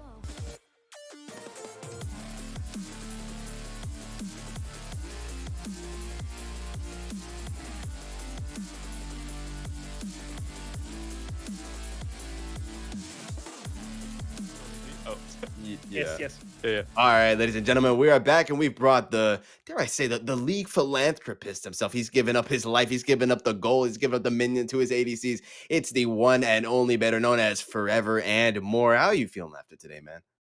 Pretty good. I mean, every game I've had today was very one-sided, but overall, the games were pretty good quality. Who is this guy, dude? Oh my god, the The cockiness! audacity. But you do love to see it, and I mean, you know what? Very well deserved to have these bragging rights, because just looking at your stats this time around, right? A very nice 2014 flawless Yeah. game coming out. The game before that, I believe that was you on the Sona, dare I say? Yep. With the 1-1-11, also very nice to see. And so overall, my man has been killing it. But let's I know we don't want to keep him here for much longer, so I know you got some questions to go get going. So Yeah, just take it away. I just want to take a few steps back. Like for example, in the second to last fight, I assume you were doing like a flash ultimate combination. Yeah. And for me, like a spectator standpoint, I don't I could understand that you were We maybe trying laughed. to We'll scare just them. say it. We laughed. We were like, "What was that?" Yeah, I mean, like, Not the on ultimate. camera now. So I just want you to like to just quite quickly explain what was the thought process behind it. Who was your primary goal in this engagement? They hard engaged onto us, so they didn't have anything left. So just walking at them there with Hecarim coming is really easy. And my ultimate is super Hmm. slow, so if I just cast it from where I am, it's never going to reach them. They can just walk in a straight line under their tier 2, and it's fine. But if I flash, they're forced to kind of spread sideways, then it's easier to get Hmm. our picks on them. Giga And this brain, did giga indeed work brain. with the Hecarim. Yep. Yeah, it is Giga Brain, but this is ingenuity is something that just makes a good player stand out. Like there is no sugarcoating it, Yeah, and absolutely. and as long as you play a perfect game and are able to win said perfect game, I mean, in this case, words speak their own. But you have Yeah, to also admit that your mid laner Yep. did like keep the pillar that is like the team Yeah, I mean, we had a fight standing. in River that was really seemed really lost at the start, but our Silas was able to just pretty much 1v9 that fight, get a lead, and then after that, it was really easy for us to just group together, counter their comp, Mm. and play with the Fed Silas. Yeah. yeah, Yeah, he absolutely. definitely did do his job, but what you look in general, in terms of like you mentioned that Renata Glass like counters hard engage. So would you also mind that you won the game already back in draft, or would you say it Yeah. wasn't necessarily already signed and sealed at this point in time? Well, if you look at the draft, they have Vex, they have Nautilus. Like, it's a very one-dimensional draft where they just want to go in, and having the Renata ult just allows you to pretty much press R, and they cannot go into you. And if I'm playing with Exhaust this game because Exhaust on Renata is just insane. Vex goes in, gets Mhm. exhausted instantly, and it's a wrap because Dies. they can't get the reset. Yeah. No, not like the Silas who just shot a Uh, blind. We're still both shell shocked from this. Like, yeah. wow. Then thank you very much for your like shortcoming. No, no, no, not shortcoming. No, no, no, no. Stop, stop, stop. This is not You what I want me? meant You by want me to? German. This is why I normally take the transitions. You want me to No, do it instead? you know what? I'm a go bad. I'm a go. You know what? I'm a hitter. Yeah. He's tired. Yeah. Okay. We don't want to waste your time any longer. Thank you so much for joining us for the interview. Hey, thank you Stellar guys. gameplay, and take it easy, man. And All right, everyone out there that's been watching, thank you so much for tuning in. Scouts, get this man. That's all I'm gonna say. Get this man. Zap League on Twitter. You heard him, Zab. Leave on Twitter, baby. Get this guy. Give this guy a follow. With that being said, thank you so much for watching, and we hope to see you guys on the next event stream, whatever it is. Actually, we hope to see you here tomorrow for the Challenger Showcase. All right, See see you you guys. guys.